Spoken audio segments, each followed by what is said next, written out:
Chapter 1051 to 1060। ये ज़िवेन जानते थे कि वह खुले विचारों वाले व्यक्ति नहीं थे। लिन फेनेगुआ उसके बारे में बहुत सटीक थे। वास्तव में वह एक ऐसा ही व्यक्ति था। जब तक कोई उसे उकसाता नहीं, उससे बात करना आसान होता। हालांकि अगर कोई उसे उकसाता था तो उसे दूसरे पक्ष को यह बताने में कोई आपत्ति नहीं थी कि लोहे की प्लेट पर लात मारकर अपना पैर तोड़ने का क्या मतलब है। चूंकि वह जानता था कि दूसरी पार्टी उसके खिलाफ साजिश रच सकती है, ये शिवेन स्वाभाविक रूप से विनम्र नहीं होंगे। बात बस इतनी थी कि वह शहर के भगवान से और भी ज्यादा डर गया था जिसने अभी तक अपना चेहरा नहीं दिखाया था। हालांकि लिन फेंगहुआ की ताकत बहुत अच्छी तरह से छिपी हुई थी, फिर भी उसने इसे देखा। एक आधा कदम कानून अभिव्यक्ति दायरे इंटरमीडिएट मास्टर वास्तव में केवल पहले डिप्टी सिटी लॉर्ड थे। यह देखा जा सकता था कि नगर के स्वामी की शक्ति उसके ऊपर थी। इस सिटी लॉर्ड की ताकत के लिए वह केवल अनुमान लगा रहा था, लेकिन वह डर गया था कि सिटी लॉर्ड ने पहले से ही half step law manifestation realm intermediate या यहां तक half step law manifestation realm late master के शिखर पर कदम रखा था। ऐसे विशेषज्ञ का सामना करना, सावधान रहना कभी भी बहुत अधिक नहीं था। हालांकि उसे विश्वास था कि वह सकुशल बच जाएगा। वह आवारा कुत्ते की तरह पीछा नहीं करना चाहता था, अन्यथा वह हुआंग शुई को इतनी आसानी से जाने नहीं देता। स्वाभाविक रूप से उसके पास हजारों विचार थे। वह कुछ समय के लिए स्काई थंडर सिटी में रहना चाहता था। वह यहाँ नहीं फंसना चाहते थे। हालांकि अगर दूसरा पक्ष अभी भी उसके खिलाफ साजिश रचना चाहता है और उससे निपटना चाहता है तो वह केवल एक चाल चल सकता है।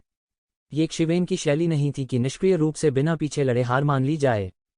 ये ज़िवेन ने बसने के लिए एक सराय की तलाश की, कुछ खाने का ऑर्डर दिया और चुपचाप बैठ गए। मुझे कल की नीलामी में एक उपयुक्त मार्शल इंस्ट्रूमेंट खरीदना चाहिए। मैंने सुना है कि इस बार बहुत सारे मार्शल इंस्ट्रूमेंट्स की नीलामी हो रही है। मैं अभी भी कुछ खजाने खरीदना चाहता हूं जो मेरी खेती को बढ़ा सकें। दुर्भाग्य से मैं यहां व्यापार करने के लिए केवल ब्लडस्टोन का उपयोग कर सकता हूं। यह बहुत अच्छा होगा अगर मैं स्पिरिट क्रिस्टल के साथ व्यापार कर सकूं। अभी भी स्पिरिट क्रिस्टल का उपयोग कौन करता है? क्या हमारे पास इस तरह की कमी है? हम जितने चाहें उतने हो सकते हैं। वास्तव में कीमती ब्लडस्टोन अभी भी वही हैं जो सीधे खेती को बढ़ा सकते हैं। हालांकि बहुत अधिक नहीं है। यदि संचित है तो यह बिल्कुल विचारणीय है। उद्धरण चिन्ह नीलामी। ये शिवेन ने अपनी बाहें टेढ़ी कर लीं। दरअसल कल यहाँ नीलामी हुई थी। इस तरह की नीलामी फ्लोरिशिंग क्लाउड सिटी में भी हुई थी। बहुत से लोगों को बाहर बहुत से दिव्य उपकरण या स्वर्गीय खजाने वगैरह मिले जिनका वे उपयोग नहीं कर सकते थे। उन्हें नीलाम कर दिया जाता था या बाजार में बेच दिया जाता था। इन्हें फ्लोरिशिंग क्लाउड सिटी में भी अनुमति दी गई थी। बेशक फलते फूलते क्लाउड सिटी के उच्च अधिकारी निश्चित रूप से करों का एक निश्चित अनुपात एकत्र करेंगे। ब्लड वर्ल्ड में ऐसे कई खजाने थे जो बाहरी दुनिया में नहीं देखे जा सकते थे। वे बेहद कीमती थे क्योंकि ये खजाने ब्लड क्यूई से पैदा हुए थे, इसलिए उनके पास किसी की साधना को बढ़ाने का प्रभाव था। बाहरी दुनिया में ये खजाने बिल्कुल दुर्लभ थे। हालांकि ब्लड वर्ल्ड में उनमें से कई थे। अनगिनत साल पहले प्रवेश करने वाले प्रतिभाओं द्वारा पीछे छोड़े गए कई जादुई उपकरण और हथियार भी थे। ये सभी चीजें थीं जो हर किसी के पीछे थीं। अगर वह इसका इस्तेमाल नहीं कर पाता तो उसे नीलामी घर में बेच देता। हालांकि ब्लड वर्ल्ड बाहरी दुनिया से अलग था क्योंकि यह केवल ब्लड स्टोन्स को स्वीकार करता था, न कि आध्यात्मिक क्रिस्टल को। जो लोग ब्लड वर्ल्ड में प्रवेश करने में सक्षम थे वे ज्यादातर प्रमुख ताकतों के शीर्ष जीनियस और जीनियस थे। कहने की जरूरत नहीं है कि स्वाभाविक रूप से उनकी संपत्ति को कम करके नहीं आंका जाना चाहिए। प्रमुख ताकतें निश्चित रूप से उनके साथ दुर्व्यवहार नहीं करेंगी। सभी के ऊपर ढेर सारे आध्यात्मिक क्रिस्टल थे, इसलिए ब्लड वर्ल्ड में स्पिरिट क्रिस्टल बहुत लोकप्रिय नहीं थे और कोई भी उन्हें खरीदने को तैयार नहीं था। ब्लड वर्ल्ड में सिर्फ ब्लडस्टोन्स ही असली हार्ड करेंसी थे। अगर वह कुछ भी खरीदना चाहता था तो उसे बदले में उसे खून के पत्थरों का इस्तेमाल करना पड़ता था। यह शायद तथाकथित दुर्लभ कुछ है, इसका मूल्य जितना अधिक है था। जैसे ही उसने सुना कि एक नीलामी हुई है, ये शिवेन का दिल द्रवित हो गया। उन्होंने मूल रूप से थोड़े आराम के बाद जाने की योजना बनाई थी। अब उन्होंने नीलामी समाप्त होने के तुरंत बाद छोड़ने पर विचार करने का निर्णय लिया। हालांकि उनकी वर्तमान संपत्ति को एक देश के रूप में समृद्ध नहीं माना जा सकता था, उनके पास अकेले 5 मिलियन से अधिक ब्लडस्टोन थे।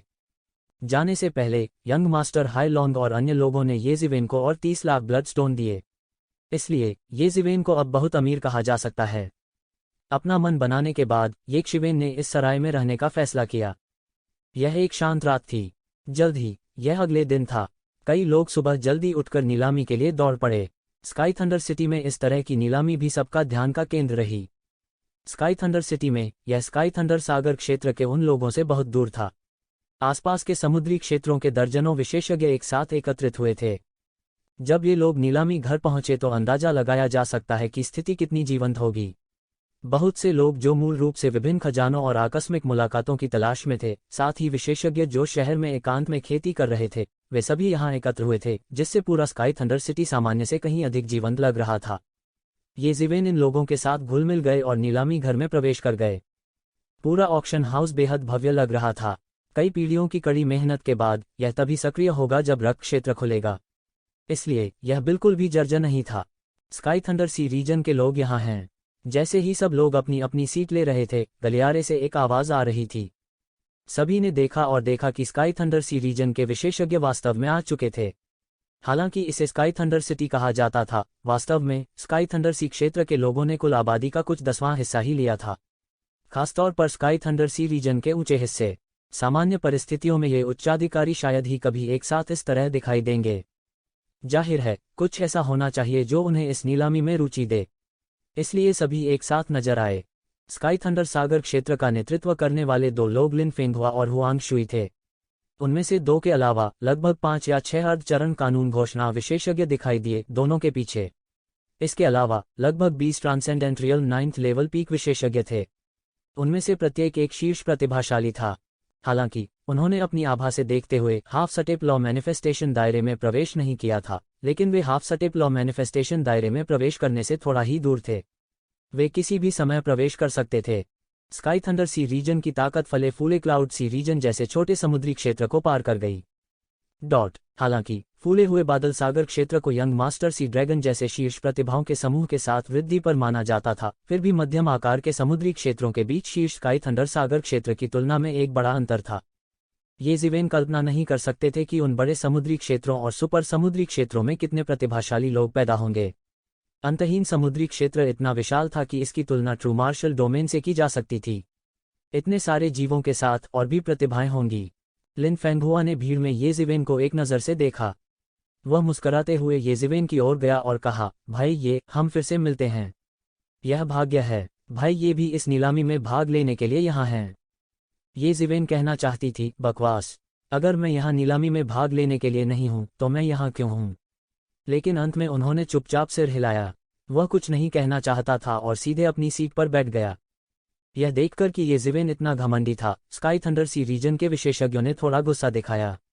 ये जिवेन के अहंकार ने लिन फेंगहुआ को थोड़ा शर्मिंदा महसूस कराया। अब लिन फेंगहुआ ने न केवल खुद का बल्कि स्काई थंडर सी रीजन का भी प्रतिनिधित्व किया। क्या वह स्काई थंडर सी रीजन को शर्मिंदा करने की कोशिश कर रहा है? अन्य समुद्री क्षेत्रों के लोग भी हैरान थे। यह व्यक्ति कौन है? उसने वास्तव में लिन फेंगहुआ के प्रति इतना अपमानजनक व्यवहार करने का साहस किया। किसी को पता होना चाहिए कि लिन फेंगहुआ इस शहर के पहले डिप्टी सिटी लॉर्ड थे। जब नगर स्वामी बंद कमरे में खेती करते थे तो सब कुछ उनके द्वारा तय किया जाता था। भले ही वह बंद दरवाजे की साधना में न हो, फिर भी उसके पास बहुत कुछ था। इस संबंध में अन्य लोग नाराज थे, लेकिन लिन फेंगहुआ को इसकी कोई परवाह नहीं थी। बस एक पल के लिए जब हर कोई इसे नहीं देख सका, उसका चेहरा उदास हो गया और उसके शरीर पर हत्या का इरादा और भी घनीभूत हो गया। लेकिन यह सिर्फ एक पल के लिए था। फिर ऐसा लगा जैसे कुछ हुआ ही ना हो। वह स्काई थंडर सी रीजन के लोगों को बॉक्स में ले गया और बैठ गया। स्काई थंडर सी रीजन के बाद बड़ी संख्या में विशेषज्ञ आए। वह बस समय की बात थी। उनमें से कई half step law manifestation realm विशेषज्ञ थे। तो जिवेन ने 1 दर्जन से अधिक half step law manifestation realm विशेषज्ञों को देखा। ये स्काई थंडर सी रीजन के विशेषज्ञ नहीं थे। यह केवल यही कहा जा सकता है कि स्काई थंडर सिटी फलते फूलते क्लाउड सिटी की तुलना में कहीं अधिक समृद्ध थी। यह कुछ ऐसा नहीं था जिसकी तुलना फलते फूलते क्लाउड सिटी से की जा सके। सभी को नमस्कार। मैं बहुत खुश हूं कि हर कोई हमारी अचानक हुई नीलामी में भाग ले सकता है। जहां तक नीलामी की सामग्री का सवाल है, मैं ज्यादा कुछ नहीं कहूंगा। चलिए शुरू करते हैं। इस नीलामी का मेजबान सी क्लैन का एक युवक था। उन्होंने चीजों को सीधे और बिना किसी लापरवाही के किया। उन्हें ऐसी नीलामियों की मेजबानी करने का भी बहुत अनुभव था। मुझे विश्वास है कि बहुत से लोग पहले आइटम में बहुत रुचि लेंगे। सागर कबीले के इस युवक की बातों से कई लोगों के मन में खलबली मच गई। किस वस्तु में उनकी दिलचस्पी होगी? वह एक क्षतिग्रस्त पृथ्वी रैंक हथियार है, एक क्षतिग्रस्त जादू तलवार। जैसे ही सागर कबीले के युवक ने बोलना समाप्त किया, कार्यक्रम स्थल में अचानक चीख पुकार मच गई। एक पृथ्वी स्तरीय हथियार, भले ही वह केवल टूटा हुआ हो, फिर भी उनके लिए बहुत कीमती था। यहाँ तक कि विधि प्रकटीकरण क्षेत्र के कई विशेषज्ञों के पास पृथ्वी स्तरीय जादू उपकरण नहीं था, और जो लोग कानून अभिव्यक्ति दायरे के तहत पृथ्वी स्तरीय जादू उपकरण प्राप्त कर सकते थे वे अत्यंत दुर्लभ थे। येज़िवेन जैसे किसी व्यक्ति के लिए उनमें से कई होना अत्यंत दुर्लभ था। इसने तुरंत अनगिनत लोगों को इसके लिए प्रतिस्पर्धा करने का कारण बना दिया। एक के बाद एक बोली लगाने की आवाजें आने लगीं। बोली मूल्य सभी तरह से ऊपर चला गया और जल्द ही 500,000 ब्लडस्टोन को पार कर गया। सामान्य योद्धाओं के लिए यह पहले से ही सबसे अच्छा था जो वे कर सकते थे। लिन फेंगहुआ और येज़िवेन जैसे शीर्ष विशेषज्ञों के लिए यह एक बड़ी संख्या नहीं थी। यह सिर्फ इतना था कि उनके पास अक्सर अपना खुद का पृथ्वी स्तर का हथियार होता था, इसलिए इस तरह के टूटे हुए हथियार को खरीदने की कोई जरूरत नहीं थी। अंत में इस हथियार को हाफ स्टेप लॉ मैनिफेस्टेशन विशेषज्ञ द्वारा खरीदा गया था। इसे इस नीलामी का पहला चरमोत्कर्ष माना गया। अधिकांश नीलामियों की तरह स्वर्ग और पृथ्वी के खजाने को लगातार नीलामी के लिए निकाला गया। हालांकि टूटे हुए पृथ्वी स्तर के हथियार के अलावा येज़िवेन को बाकी में कोई दिलचस्पी नहीं थी। येज़िवेन को इन छोटी चीज़ों में कोई दिलचस्पी नहीं थी। हालांकि मौके पर माहौल काफी उत्साहपूर्ण था। कई समुद्री दौड़ विशेषज्ञ इन वस्तुओं की बोली लगाने और खरीदने के लिए छटपटा रहे थे। करीब आधे समय से नीलामी चल रही थी। वे साधारण समुद्री दौड़ विशेषज्ञ बार बार बोली लगा रहे थे, लेकिन प्रमुख समुद्री क्षेत्रों के शीर्ष विशेषज्ञों ने अभी तक कोई कदम नहीं उठाया था। ऐसा लग रहा था कि वे अंतिम नीलामी वस्तु की प्रतीक्षा कर रहे हैं। हालांकि यह एक साधारण नीलामी की सामान्य प्रक्रिया थी। सबसे महत्वपूर्ण वस्तुओं को हमेशा अंत में रखा जाता था। ठीक है, सब लोग हमारी अगली नीलामी वस्तु का स्वागत करते हैं। यह नीलामी वस्तु पिछले वाले से अलग है। यह एक जीवित प्राणी है। उस समुद्री जाति के युवक के चेहरे से कुछ अस्पष्ट अभिव्यक्ति प्रकट हुई। सब कुछ अचंभित थे। यहाँ तक कि शिवेन को भी कुछ दिलचस्पी थी।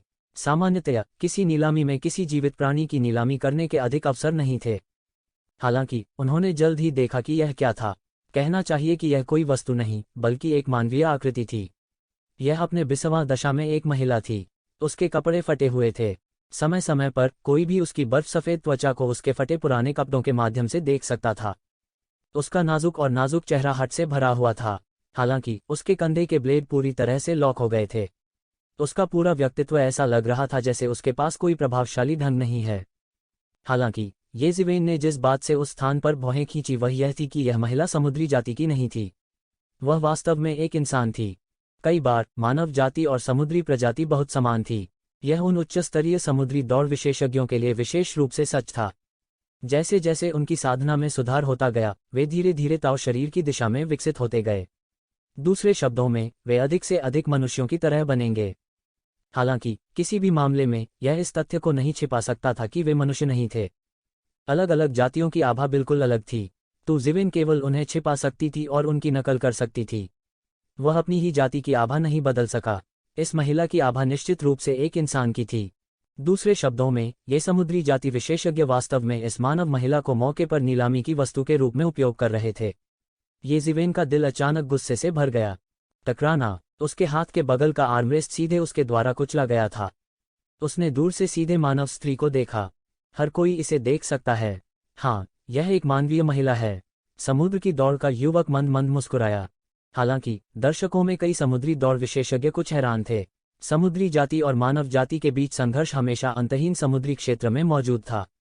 मूल रूप से उनके लिए एक दूसरे पर हमला करना सिर्फ 1 या 2 दिन का नहीं था। ये प्रत्येक समुद्री क्षेत्र की युवा पीढ़ी के शीर्ष विशेषज्ञ थे। उनकी क्षमता और जादुई शक्तियों के साथ उनके लिए 1 या 2 मानव दासों को प्राप्त करना कोई समस्या नहीं थी, भले ही वे एक परी की तरह सुंदर हों। 1 या 2 का उल्लेख नहीं है, यहाँ तक 1 या 200, यहाँ तक 1 या 2000 से कोई फर्क नहीं पड़ेगा। लेकिन अब उन्होंने वास्तव में यहाँ एक मानव महिला को नीलाम होते हुए देखा। उन्हें अचानक कुछ अटपटा सा लगा। येज़िवेन ने अपने गुस्से को दबा लिया और उसकी आंखें शांत और ठंडी हो गईं। हर कोई बहुत उत्सुक होना चाहिए। इस मानव महिला के बारे में क्या नीलाम करना है ना? सी रेस के युवक ने जारी रखा। मानव जाति की इस महिला की नीलामी इसलिए की जा सकती है क्योंकि वह सरल नहीं है। उसके पास मानव जाति में एक दुर्लभ 9 यिन मूल शरीर है। एक बार ऐसे शरीर वाला व्यक्ति साधना करता है, उनकी खेती की गति अतुलनीय रूप से तेज होगी। यह सुनकर सभी की सांसें तेज हो गईं। ऐसा लग रहा था कि उन्होंने कुछ सोचा है। जैसा कि सभी ने सोचा था, इस मानव लड़की की काया 9 यिन सोर्स बॉडी है और वह अभी भी कुंवारी है। उसका प्रिमोडियल यिन अभी भी है। जो कोई भी लाल गेंद प्राप्त कर सकता है वह न केवल अपनी काया में सुधार करने में सक्षम होगा, बल्कि सबसे महत्वपूर्ण बात यह है कि जब तक उन्होंने कानून के चरण में प्रवेश नहीं किया है वे एक स्तर तक बढ़ने में सक्षम होंगे। सी रेस यूथ ने एक में कहा मोहक ढंग। पूरा नीलामी घर तुरंत भारी सांसों से भर गया। मंच पर महिला को घूरते हुए सी रेस के कई युवाओं के चेहरे पर वासना के भाव थे। उनके साधना के स्तर पर ऐसा नहीं था कि वे कामुक नहीं थे, लेकिन उनकी कामुकता के लिए उनके तर्कसंगत निर्णय को प्रभावित करना बहुत दुर्लभ था। वर्जिनिटी, प्रिमोडियल यिन और रेड पैलेट उनकी आंखों में उल्लेख के लायक नहीं थे। वे चाहते तो दिन रात तरह तरह के हथकंडे अपना सकते थे। हालांकि उनकी खेती का आधार अचानक कहीं से भी एक स्तर बढ़ गया। इसने उन्हें तुरंत शांत रहने में असमर्थ बना दिया। विशेष रूप से वे युवा विशेषज्ञ जो कई वर्षों से पारलौकिक क्षेत्र 9वें स्तर में अटके हुए थे, वे और भी अधिक उत्साहित थे। हालांकि केवल एक दायरे का अंतर था। पारलौकिक क्षेत्र 9वें स्तर और आधे चरण के कानून चरण के बीच का उपचार पृथ्वी को हिला देने वाला था। यह भी कहा जा सकता है कि उपचार समान स्तर पर बिल्कुल नहीं था। ये शिवेन की सांसें भी भारी हो गईं, लेकिन वह गुस्से में था। ये जिवेन, यह एक महान अवसर है। 9 यिन मूल शरीर न केवल मानव जाति में बल्कि अन्य सभी जातियों में भी इस तरह की काया बहुत दुर्लभ है। उनके लिए सबसे महत्वपूर्ण बात यह है कि उन्हें पहली बार लाल गेंद मिलती है। येमो ने तुरंत ये जिवेन को मोहित कर लिया। उनके लिए वह केवल ये जिवेन के प्रति वफादार थे। समुद्री कबीले। इतना ही नहीं, बल्कि उनके दिमाग में मानव चिकित्सा को गढ़ने के कई तरीके भी थे जो इन शरीरों का चरम उपयोग कर सकते थे। उनके जैसे अद्वितीय राक्षस स्वामी के लिए जब तक वह अपनी ताकत बढ़ा सकता था तब तक कोई पाप नहीं था। हालांकि वह एक शिवेन के स्वभाव और चरित्र को भी जानता था। ये जिवेन निर्मम और तामसिक लग रहे थे। जो भी उसे नाराज करेगा वह उसके प्रति दयालु नहीं होगा। हालांकि आधार यह था कि जिसने भी उसे पहले नाराज किया, कुछ सुझाव उसके पेट में सड़ सकते थे और वह एक शिवेन को नहीं बताता था। 9 यिन स्रोत निकाय है। क्या 9 यांग सोर्स बॉडी भी है? ये जिवेन ने येमो के सवाल का जवाब नहीं दिया, लेकिन इसके बजाय एक और सवाल पूछा। यह स्वाभाविक है। इस दुनिया में यिन है, स्वाभाविक रूप से यांग है। ये शरीर सभी कुलों में मौजूद हैं, लेकिन वे एक दूसरे से अलग हैं। उदाहरण के लिए, महान यिन बल के कारण शैतान जाति का जन्म हुआ, इसलिए वे केवल 9 यिन सोर्स बॉडी का उत्पादन कर सकते हैं, 9 यांग सोर्स बॉडी का नहीं। केवल मानव जाति के पास 5 तत्वों का संतुलन है और यिन और यांग एकीकृत हैं, इसलिए वे हर तरह की काया तैयार कर सकते हैं। येमो ने उच्च आत्माओं में समझाया। ये शिवेन ने भी इनमें से कुछ विशेष शरीरों का सामना किया था। हालांकि इन शरीरों को पैतृक रक्त रेखा के कारण उत्परिवर्तित किया गया था। उदाहरण के लिए, हुआ मैंधान का रक्त रेखा और दूसरा भगवान का टाइटन शरीर। दूसरे प्रकार की काया ये जिवेन की थी। इसे खेती के माध्यम से हासिल किया गया था और अत्याचारी शरीर जैसी काया को जन्म देने के लिए जबरन जीन को बदल दिया। हालांकि ये जिवेन ने इस तरह की सहज काया कभी नहीं देखी थी, क्योंकि इस प्रकार की काया का जन्म पिछले 2 प्रकारों की तुलना में बहुत छोटा था। कोई संकेत ही नहीं था। उनके माता पिता के पास केवल औसत रक्त रेखा हो सकती है और उनके वंशजों को यह रक्त रेखा विरासत में नहीं मिल सकती है। ये जिवेन ने महसूस किया कि इस तरह की काया अचानक आनुवंशिक परिवर्तन के कारण पैदा हुई थी। 9 यिन सोर्स बॉडी। मेरा मानना कि यहाँ हर कोई इसके बारे में उतना ही जानता है जितना मैं जानता हूँ, इसलिए मैं ज़्यादा बकवास नहीं करूँगा। अब नीलामी शुरू करते हैं। हमारी शुरुआती कीमत 500,000 ब्लडस्टोन है, समुद्री दौड़ युवाओं ने कहा। इस कीमत ने अचानक कई उत्साहित समुद्री दौड़ विशेषज्ञों को ऐसा महसूस कराया जैसे ठंडे पानी की एक बाल्टी उनके गले में डाल दी गई हो। 500,000 ब्लडस्टोन। शायद यह कीमत अभी भी शीर्ष स्वर्ग के गौरव विशेषज्ञों के लिए सहने योग्य थी। हालांकि यह कीमत पहले ही उनकी पूरी निवल संपत्ति को पार कर चुकी थी। यहाँ तक अगर इन लोगों में से कुछ धनी विशेषज्ञों के पास 500,000 ब्लडस्टोन थे, तब भी यह बेकार था, क्योंकि यह सिर्फ शुरुआती कीमत थी। उन्होंने पहले ही शुरुआती कीमत बढ़ाने की पूरी कोशिश कर ली थी, दूसरों की तो बात ही छोड़ दें। 600,000। इस समय आधा कदम कानून विशेषता क्षेत्र का एक विशेषज्ञ चिल्लाया। 700,000, 800,000, अल्पविराम 1 मिलियन। इस महिला दासी की कीमत जल्दी ही 10 लाख से अधिक हो गई थी। कीमत 1 मिलियन से अधिक होने के बाद मूल्य वृद्धि की गति स्पष्ट रूप से धीमी हो गई। ऐसा इसलिए नहीं था क्योंकि वे इस दुर्लभ 9 यिन मूल फॉर्म को प्राप्त नहीं करना चाहते थे, बल्कि इसलिए कि उनके पास पर्याप्त ब्लडस्टोन नहीं थे। यहाँ तक अगर वे दिन रात ब्लडस्टोन को संघनित करते थे तो उनके पास ज़्यादा नहीं थे। अगर वे व्यापार करने के लिए स्पिरिट क्रिस्टल का इस्तेमाल करते तो कीमत अब तक आसानी से 100 मिलियन स्पिरिट क्रिस्टल को पार कर जाती। इस समय ये जिवेन ने अपना मुंह खोला। 15 लाख। ये जिवेन ने जैसे ही अपना मुंह खोला कीमत 300,000 बढ़ा दी। उनकी वर्तमान निवल संपत्ति के साथ यह उनकी सीमा से बहुत दूर था। 1.6 मिलियन। इस समय एक निजी कमरे में एक उच्च स्तरीय समुद्री दौड़ विशेषज्ञ ने बात की। इस समय केवल वही लोग बोल सकते थे जो निजी कमरों में उच्च स्तरीय समुद्री दौड़ विशेषज्ञ थे। ये जिवेन के अलावा कोई और नहीं था। 20 लाख। तो जिवेन ने बिना पलक झपकाए कीमत बढ़ाकर 2 मिलियन कर दी। बहुत से लोगों को उसके लिए बोली लगाते सुनकर सुंदर महिला का हठी चेहरा बिल्कुल नहीं बदला। उसके चेहरे पर केवल सुन्नता थी, जैसे वह पहले से ही इसकी अभ्यस्त थी। उसके शरीर की सारी ताकत उसके कंधे के ब्लेड पर बेड़ियों से बंद हो गई थी। यहाँ तक उसके लिए हिलना डुलना भी मुश्किल हो रहा था, मानो वह इन चीजों के बारे में बिल्कुल भी सोचना नहीं चाहती थी। 2.1 मिलियन। मैं इस मानव का उपयोग मानव चिकित्सा को परिष्कृत करने के लिए करना चाहता हूँ।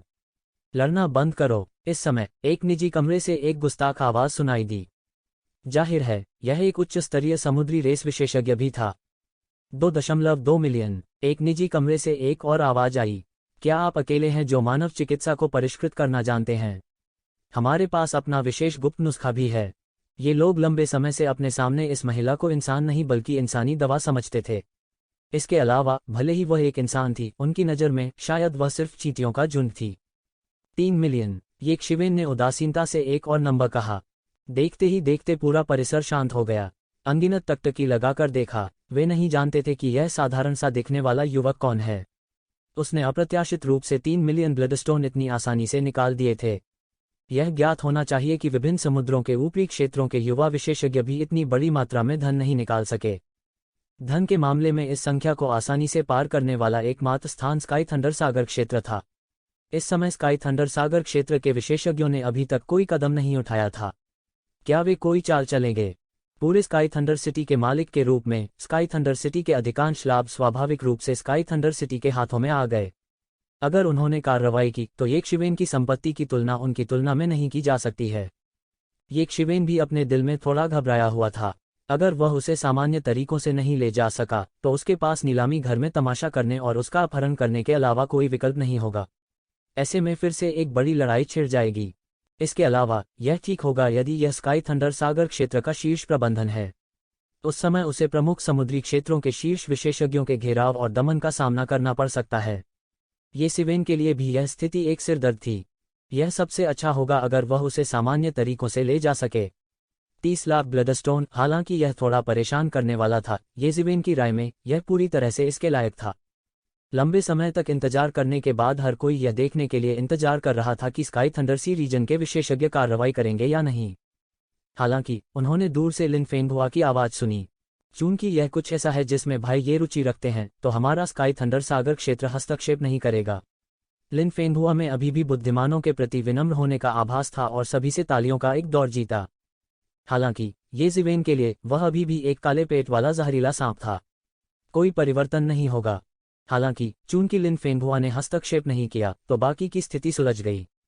निश्चित रूप से स्काई थंडर सी रीजन के कहने के बाद कि वे हस्तक्षेप नहीं करेंगे, किसी ने बोली नहीं लगाई क्योंकि वे इस मामले पर सभी ब्लडस्टोन का उपयोग नहीं करना चाहते थे।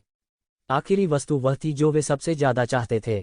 ये जिवेन थोड़ा मुस्कुराए। उसने आखिरकार इस महिला को खरीद लिया। वह बिना किसी झिझक के उठे और मंच के पीछे चले गए। उन्हें इस बात में कोई दिलचस्पी नहीं थी कि बाद में क्या नीलाम होने वाला है। नीलामी घर के कर्मचारियों के मार्गदर्शन में ये जिवेन जल्दी से मंच के पीछे गए और उस युवती को देखा जिसे उन्होंने खरीदा था। ये जिवेन अभी मंच के पीछे से ही चल रही थी कि नीलामी घर का प्रबंधक तुरंत उसके पास आया। वह समुद्री दौड़ के युवा विशेषज्ञ भी थे। ये जिवेन उनकी बड़ी ग्राहक थी। उसने एक बार में 3 मिलियन ब्लडस्टोन खर्च किए थे। वर्तमान चरण के लिए यह एक खगोलीय आंकड़ा था। हालांकि ये जिवेन स्काई थंडर सिटी से नहीं थी, लेकिन उनके लिए जब तक पैसा बनाना था इससे कोई फर्क नहीं पड़ता था कि ग्राहक कहाँ से है। हालांकि यह समुद्री दौड़ का युवा बहुत उत्साही और अनुभवी था। ये जिवेन के दिल में घृणा थी। वह ज्यादा कुछ नहीं कहना चाहता था। उसने बस 30 लाख रक्तपतियों को एक कॉस्मोस बैग में डाल दिया और उसे सौंप दिया। उसने कहा, अब मैं लोगों को दूर ले जा सकता हूँ। कोर्स के पाठ्यक्रम की समुद्री कबीले के युवक ने पुष्टि की कि 3 मिलियन ब्लडस्टोन कोई छोटी राशि नहीं है। वह तुरंत मुस्कुराया और कहा, लेकिन विशिष्ट अतिथि, हमारी नीलामी अभी खत्म नहीं हुई है। अभी भी बहुत सी अच्छी चीजें बाकी हैं। क्या आप देखना जारी नहीं रखना चाहते? रुचि नहीं, ये जिवेन ने ठंडेपन से कहा। सी रेस के युवक ने उसे परेशान करना जारी नहीं रखा। अभी अभी उसने जो कहा था उससे वह समझ गया था कि उसके सामने जो व्यक्ति है वह ऐसा नहीं है जिससे निपटना आसान हो। ये शिवेन महिला के बगल में चली गई, लेकिन महिला ने उसकी तरफ देखा भी नहीं। वह पहले की तरह थोड़ी सुन्न और जिद्दी थी। ऐसा लग रहा था कि उसे इस बात में कोई दिलचस्पी नहीं थी कि उसे किसने खरीदा था। अब आप उसके कंधे के ब्लेड पर चेन खोल सकते हैं, ये जिवेन ने कहा। ओह, यह सी क्लैन के युवाओं को तुरंत एक मुश्किल स्थिति में डाल दिया गया। आदरणीय अतिथि, ऐसा नहीं है कि हम उसके स्कैपुला को खोलना नहीं चाहते हैं, लेकिन आपको यह जानना होगा कि इस महिला का साधना स्तर कम नहीं है। वह पहले से ही आधे चरण के ट्रांसेंडेंस दायरे के मध्य चरण में पहुंच चुकी है। हमने एक खर्च किया है। उसे वापस पकड़ने के लिए बहुत प्रयास किए गए। अगर हम सिर्फ उसकी स्कैपुला खोल दें। सी रेस यूथ के शब्द बहुत स्पष्ट थे। उसके सामने वाली महिला कोई नहीं थी जिसके साथ छल किया जाए। हालांकि वह मानव जाति से थी, लेकिन उसकी ताकत अत्याचारी थी। पूर्व में उसे पकड़ने के लिए उसने काफी मशक्कत की थी। हालांकि उसकी कंधे की हड्डी बंद थी और उसकी शक्ति सील कर दी गई थी, फिर भी वह हानिरहित दिख रहा था। लेकिन एक बार उसके कंधे के ब्लेड ढीले हो गए, उसकी खेती के साथ वह शायद बहुत जल्दी ठीक हो जाएगी। उस समय यह शायद एक बड़ी समस्या होगी। जब ये जिवेन ने कहा कि वह अपने कंधे के ब्लेड को छोड़ने जा रहा है, तो महिला की आंखों में केवल रोशनी की हल्की सी चमक थी। फिर वह एक सुन्न नज़र के साथ एक मृत सन्नाटे में लौट आई। चाहे आप दोहरी खेती करना चाहते हैं या मानव औषधि में परिष्कृत करना चाहते हैं, यह आपको प्रभावित नहीं करेगा, भले ही आपके कंधे का ब्लेड बंद हो, समुद्र कबीले के युवक ने कहा। दोहरी खेती और मानव औषधि में शोधन दोनों ही विकल्प थे। फर्क सिर्फ इतना था कि दोहरी खेती कई बार की जा सकती थी, जिसका असर लंबे समय तक रहता था। दूसरी ओर मानव औषधि में परिशोधन का हिंसक प्रभाव पड़ा। यह एक समय में बहुत सारी खेती को लूट सकता था। क्या आपको लगता है कि मैं उसे दबा नहीं सकता? ये जिवेन ने समुद्री कबीले के युवक की ओर ठंडेपन से देखा। क्या बकवास कर रहे हो? बकवास करना। तू जिवेन के शरीर ने अचानक एक राक्षसी आभा उत्सर्जित की, जो तुरंत समुद्री कबीले के युवक को अभिभूत कर गई। यह समुद्री कबीले का युवक, जो अभी अभी पारलौकिक क्षेत्र 9वें स्तर पर पहुंचा था, ये जिवेन की आभा का विरोध कैसे कर सकता था? वो केवल ये शिवेन की आभा के नीचे काम सकता था। हालांकि उसने अपने दांत पीस लिए और आराम नहीं किया। माननीय अतिथि, आपके और अन्य मेहमानों के लिए हमारे लिए उसकी बेड़ियों को खोलना असंभव है। इसके अलावा उसके कंधे के ब्लेड की चाबी हमारे नीलामी घर में नहीं है। वह फूट फूट कर मुस्कुराए बिना नहीं रह सका, क्योंकि उसने कभी नहीं सोचा था कि कोई ऐसा अजीब अनुरोध करेगा। वह वास्तव में अपने स्कैपुले पर जंजीरों को खोलना चाहती थी। क्या वह नहीं जानती थी कि वह केवल वही कर सकती थी जो वह चाहती थी जब उसके कंधे की जंजीरें खुल जाती थीं? उसके कंधे की जंजीरों को खोलने से वह एक पागल बाघिन बन जाएगी। फिर किसके पास है? ये जिवेन ने अपना बड़ा हाथ खोला और सीधे समुद्री कबीले के युवक को अपने हाथ में ले लिया। उसका बड़ा हाथ लोहे के घेरे की तरह था, जिसने समुद्र कबीले के युवक की गर्दन को मजबूती से पकड़ रखा था। समुद्र कबीले के युवक को लगभग लगा कि उसकी गर्दन टूटने वाली है। ये जिवेन ने एक बड़ी ताकत के अहंकारी और निरंकुश कामचोर की तरह व्यवहार किया। इस संबंध में बैकस्टेज के अन्य समुद्री कबीले विशेषज्ञ चिंतित थे, लेकिन उन्होंने आगे बढ़ने की हिम्मत नहीं की। केवल इसलिए नहीं कि ये जिवेन उनका बड़ा ग्राहक था, बल्कि इससे भी महत्वपूर्ण बात यह है कि ये जिवेन की भयानक ताकत ने transcendent real 9th level peak के नौजवान को भी उसके सामने कमजोर बना दिया था। वे उसे भड़काने की हिम्मत कैसे कर सकते थे? महिला अपने सामने सब कुछ उदासीनता से देखती रही। शायद उसके दिल में यह सिर्फ एक हवाई लड़ाई थी। यह हमारे स्काई थंडर सिटी के सिटी लॉर्ड के हाथों में है। समुद्र कबीले के युवक ने लाल चेहरे से अनिच्छा से कहा। हाँ, यह हमारे हाथ में नहीं है। हाँ, अगर आप प्रतीक्षा करना चाहते हैं तो आप चाबी लेने के लिए सिटी लॉर्ड के पास भी जा सकते हैं। इस समय अन्य समुद्री कबीले विशेषज्ञों ने सिर हिलाया और कहा। ये जिवेन की भौहें तनी थीं। यह स्काई थंडर सिटी के सिटी लॉर्ड के हाथों में है। स्काई थंडर सी रीजन से क्यों जुड़ा है यह मामला? क्या यह नीलामी स्काई थंडर सी रीजन द्वारा आयोजित की जा रही है, या यह स्काई थंडर सी रीजन में एक बल द्वारा होस्ट किया गया है? कोई आश्चर्य नहीं कि लिन फेंगहुआ इतने नेक थे और उन्होंने अभी ये शिवेन के साथ प्रतिस्पर्धा नहीं की। पता चला कि इसके पीछे कुछ ऐसा ही कारण है। यह सोचकर ये शिवेन को अचानक सिर दर्द हो गया। उन्हें स्काई थंडर सिटी के सिटी लॉर्ड के बारे में सिर दर्द था। उसने उसे पहले नहीं देखा था, लेकिन वह कमोबेश लिन फेंगहुआ और अन्य लोगों की ताकत से अपनी ताकत का अंदाजा लगा सकता था। यहाँ तक अगर ये शिवेन अभी उसका सामना करती तो शायद उसे भी घबराहट में भागना पड़ता। अगर चाबी स्काई थंडर सिटी के सिटी लॉर्ड के हाथ में होती तो ये शिवेन के मिलने की संभावना बहुत कम थी। इसके बारे में सोचने के बाद ये शिवेन केवल इस विचार को छोड़ सकती थी। हालांकि स्कैपुला पर चेन को हटाना आसान नहीं था, क्योंकि स्कैपुला मानव शरीर का एक घातक बिंदु था। एक बार कंधे की हड्डी टूट जाने के बाद भले ही किसी के पास राक्षसी आध्यात्मिक शक्ति हो, वह तुरंत दबा दिया जाएगा और दूसरों की दया पर होगा। मार्शल आर्ट की तो बात ही क्या, ताकत भी बंद हो जाएगी।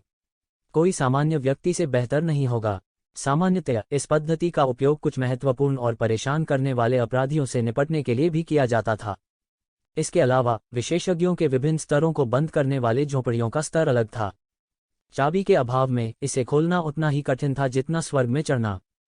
बेशक अगर कोई कानून घोषणापत्र क्षेत्र के विशेषज्ञ को कोई कदम उठाने के लिए कह सकता है, तब भी इसे जबरन तोड़ने का एक तरीका होना चाहिए। बेड़ियां टूट जाने के बाद शरीर पर जख्मों का नामोनिशान नहीं रहा। उसकी ताकत से इतनी छोटी छोटी चोटें पल भर में लगभग ठीक हो जाती हैं। यही कारण भी था कि सीरेस का युवक वीणा का ताला खोलने को तैयार नहीं था। एक बार ताला खुल जाने के बाद यह महिला जल्दी से एक भयानक हत्यारा देवता में बदल जाएगी। अतीत में उन्होंने उसके साथ जो किया उसके आधार पर उसके लिए नरसंहार शुरू करने के लिए पर्याप्त था। हालांकि ये ज़िवेन ने कहा था कि वो उसे दबा सकता है, लेकिन कौन इस तरह की बात पर विश्वास करने की हिम्मत करेगा। हालांकि अब कोई दूसरा रास्ता नहीं था। ये ज़िवेन ने एक पल के लिए विचार किया और कहा, यह बेहतर होगा या मैं तुम्हें दफनाने की जगह के बिना मरने दूंगा। ये ज़िवेन ने सीधे तौर पर इस समुद्री कबीले के युवक को कचरा फेंकने की तरह एक तरफ फेंक दिया। उसने उसकी ओर देखा तक नहीं। फिर वह महिला के पास गया और कहा, चूंकि मैंने तुम्हें पहले ही खरीद लिया है, तुम मेरी हो। चलो। इन समुद्री कबीले के लोगों द्वारा देखे जाने से बचने के लिए ये ज़िवेन ने बस ठंडेपन से कहा। उस औरत ने येकशिवेन की तरफ रुखाई से देखा। उसकी निगाहें ऐसी लग रही थीं जैसे वह किसी मरे हुए आदमी को देख रही हो। इसने येकशिवेन को थोड़ा हैरान कर दिया। इस महिला की टकटकी का क्या मतलब था? क्या उसने सोचा था कि जब उसकी कंधे की हड्डी बंद थी तो वह उसके लिए एक मैच होगी? येकशिवेन में अब भी थोड़ा सा आत्मविश्वास था। यहाँ तक अगर वह अपने चरम पर होती तो ये ज़िवेन उसे दबा सकती थी। कहने की बात तो यह है कि उसकी कंधे की हड्डी बंद थी। जाना। ये ज़िवेन ने तुरंत अपना चेहरा सीधा किया और डांटा। महिला ने सिर्फ उपहास किया और कुछ नहीं बोली। वह बस आज्ञाकारी रूप से बाहर चली गई। ये ज़िवेन, कोई तुम्हारा पीछा कर रहा है। येकशिवेन का लंबे समय तक रुकने का इरादा नहीं था। वास्तव में उनका इरादा नीलामी को देखना जारी रखने का भी नहीं था। उसके पास जो खून के पत्थर थे उनमें से अधिकांश का उपयोग इस महिला को खरीदने में किया गया था। हालांकि शेष 2 मिलियन रक्त पत्थर कोई छोटी राशि नहीं थी, लेकिन इन समुद्री जाति के स्थानीय अत्याचारियों, विशेष रूप से स्काई थंडर सागर क्षेत्र के लोगों की स्थिति के अनुसार, उन्हें डर था कि वह कुछ भी अच्छा नहीं कर पाएंगे। फिनाले आइटम की तो बात ही छोड़ दें। अगर यह सिर्फ स्पिरिट क्रिस्टल था तो वह डरता नहीं था। इतने सालों के बाद उसने बहुत सारे स्पिरिट क्रिस्टल जमा कर लिए थे। खून के पत्थर खरीदना काफी नहीं था, इसलिए उन्होंने संकोच नहीं किया और महिला के साथ नीलामी घर से बाहर चले गए। हालांकि नीलामी घर छोड़ने के कुछ ही समय बाद उन्हें येमो की चेतावनी मिली। निश्चित रूप से उन्होंने अपनी आध्यात्मिक इंद्रियों से छानबीन की। उसे यह पता चलने में देर नहीं लगी कि उसके पीछे 3 लोग आ रहे हैं। उनमें से एक ये ज़िवेन का पुराना परिचित हुआंग शुई था। उसके बगल में 2 पारलौकिक क्षेत्र 9वें स्तर के समुद्री कबीले के लोग थे। वे दूर से येकशिवेन का पीछा कर रहे थे। आप अपनी मौत की मांग कर रहे हैं। येकशिवेन ने ठंडी सांस ली। वह बाहर पहुंचा और महिला की पतली कमर को पकड़ लिया। उसकी रेशम जैसी चमड़ी उसके हाथों में थी। उसने एक कदम उठाया और तुरंत स्काई थंडर सिटी से बाहर निकल गया। महिला का सुंदर चेहरा अचानक से खिल उठा, लेकिन उसने संघर्ष नहीं किया क्योंकि वह जानती थी कि यह बेकार है। वह इन समुद्री कबीलों के लोगों को उसे वापस खरीदने के उद्देश्य के बारे में कैसे नहीं जान सकती थी। इस व्यक्ति के लिए भी यही था। उनकी राय में कोई अंतर नहीं था। स्काई थंडर सिटी से पूरी तरह से उड़ान भरने के बाद ये ज़िवेन ने आखिरकार समुद्री कबीले की आभा को हटा दिया और अपनी मूल आभा प्रकट की। तुम एक समुद्री कबीले नहीं हो। ये ज़िवेन के आभामंडल में बदलाव के प्रति महिला असामान्य रूप से संवेदनशील थी। उसने तुरंत प्रतिक्रिया दी। अचानक उसके मूल रूप से सुंदर चेहरे पर एक हैरान कर देने वाला भाव प्रकट हुआ। बेशक मैं समुद्री कबीला नहीं हूँ, ये ज़िवेन ने मुस्कराते हुए कहा। मैं बस उन लोगों को धोखा दे रही हूँ। मेरे पास कोई विकल्प नहीं है। मैं सबके सामने उन्हें लूट नहीं सकती। महिला का छोटा सा चेहरा अचानक लाल हो गया। यह पता चला कि वह समुद्री कबीला नहीं है। यह जानने के बाद कि ये ज़िवेन समुद्री दौड़ की सदस्य नहीं थी, ये ज़िवेन की इस महिला छाप ने अचानक 180 डिग्री का मोड़ ले लिया। वह मूल रूप से येकशिवेन से सुन्न और निराश थी, लेकिन अब येकशिवेन के बारे में उसकी धारणा पूरी तरह से उलट गई थी।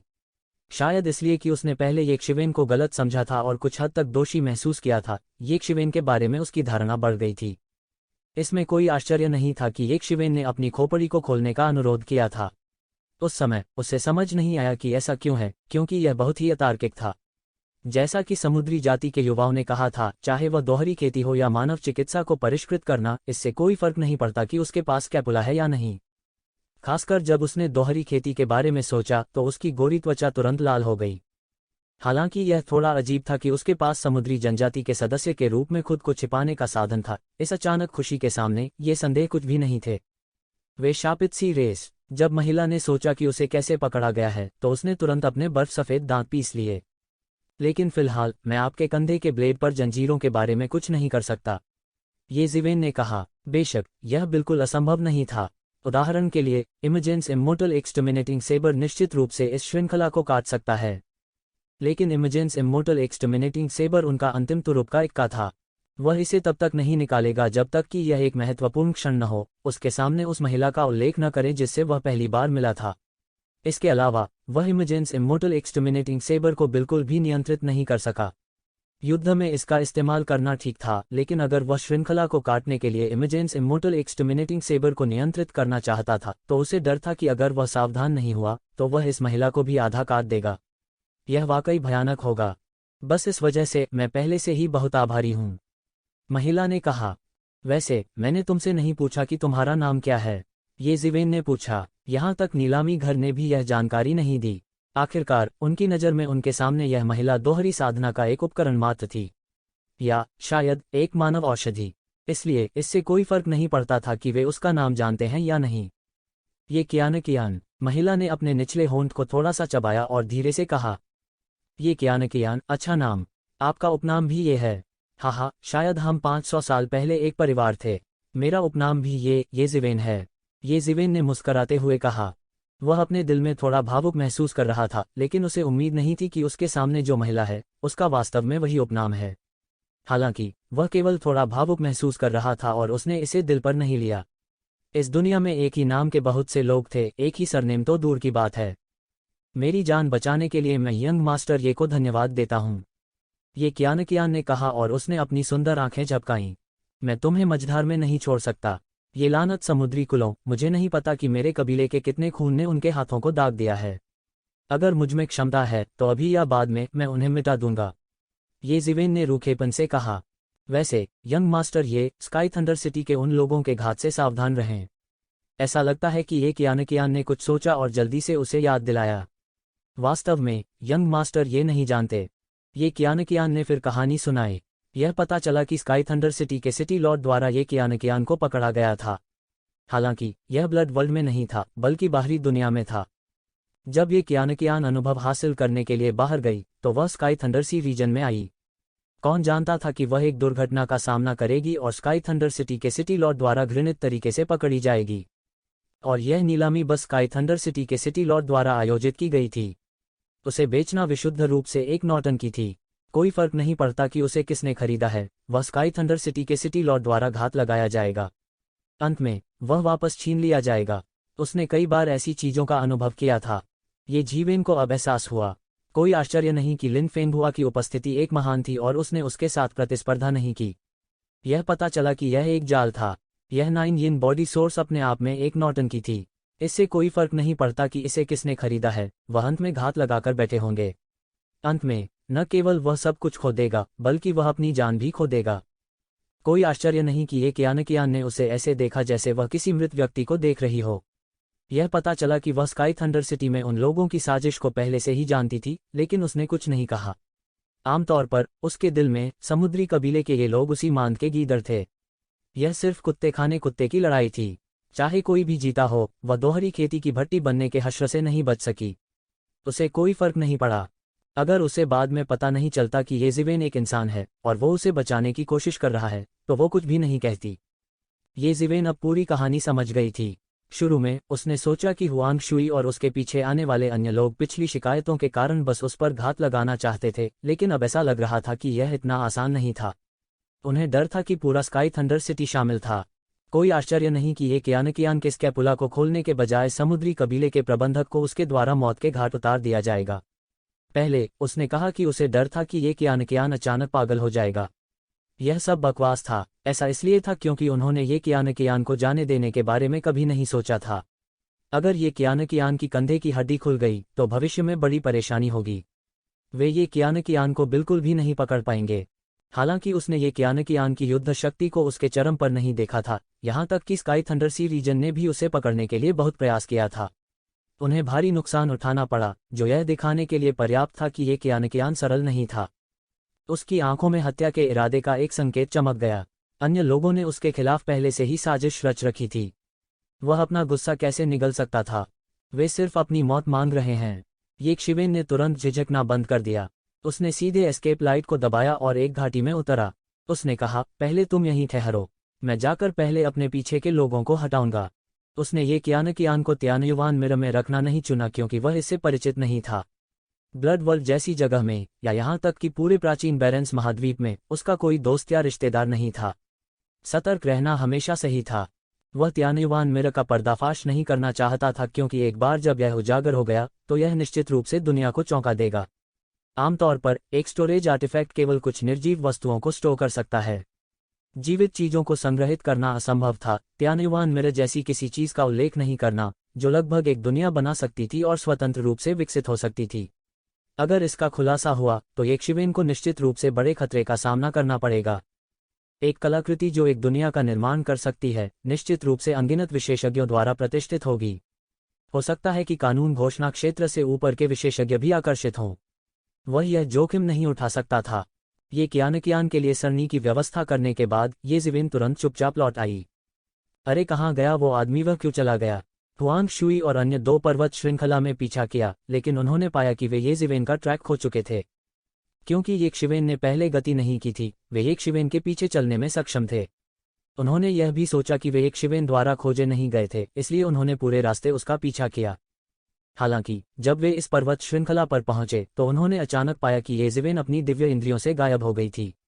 वे उसे ढूंढ नहीं पाए, इसलिए वे अचानक थोड़े घबरा गए। लानत है, क्या ऐसा हो सकता है कि उसने हमें ढूंढ लिया? हुआंग शुई के पीछे एक समुद्री कबीले विशेषज्ञ ने गुस्से में कहा। ऐसा नहीं होना चाहिए, हम दूर से उसका पीछा कर रहे हैं। भले ही हम अपनी दिव्य इंद्रियों का उपयोग करते हैं, हम केवल उसके बाद की छवि को स्कैन कर सकते हैं। वह हमें ढूंढ नहीं सकता है।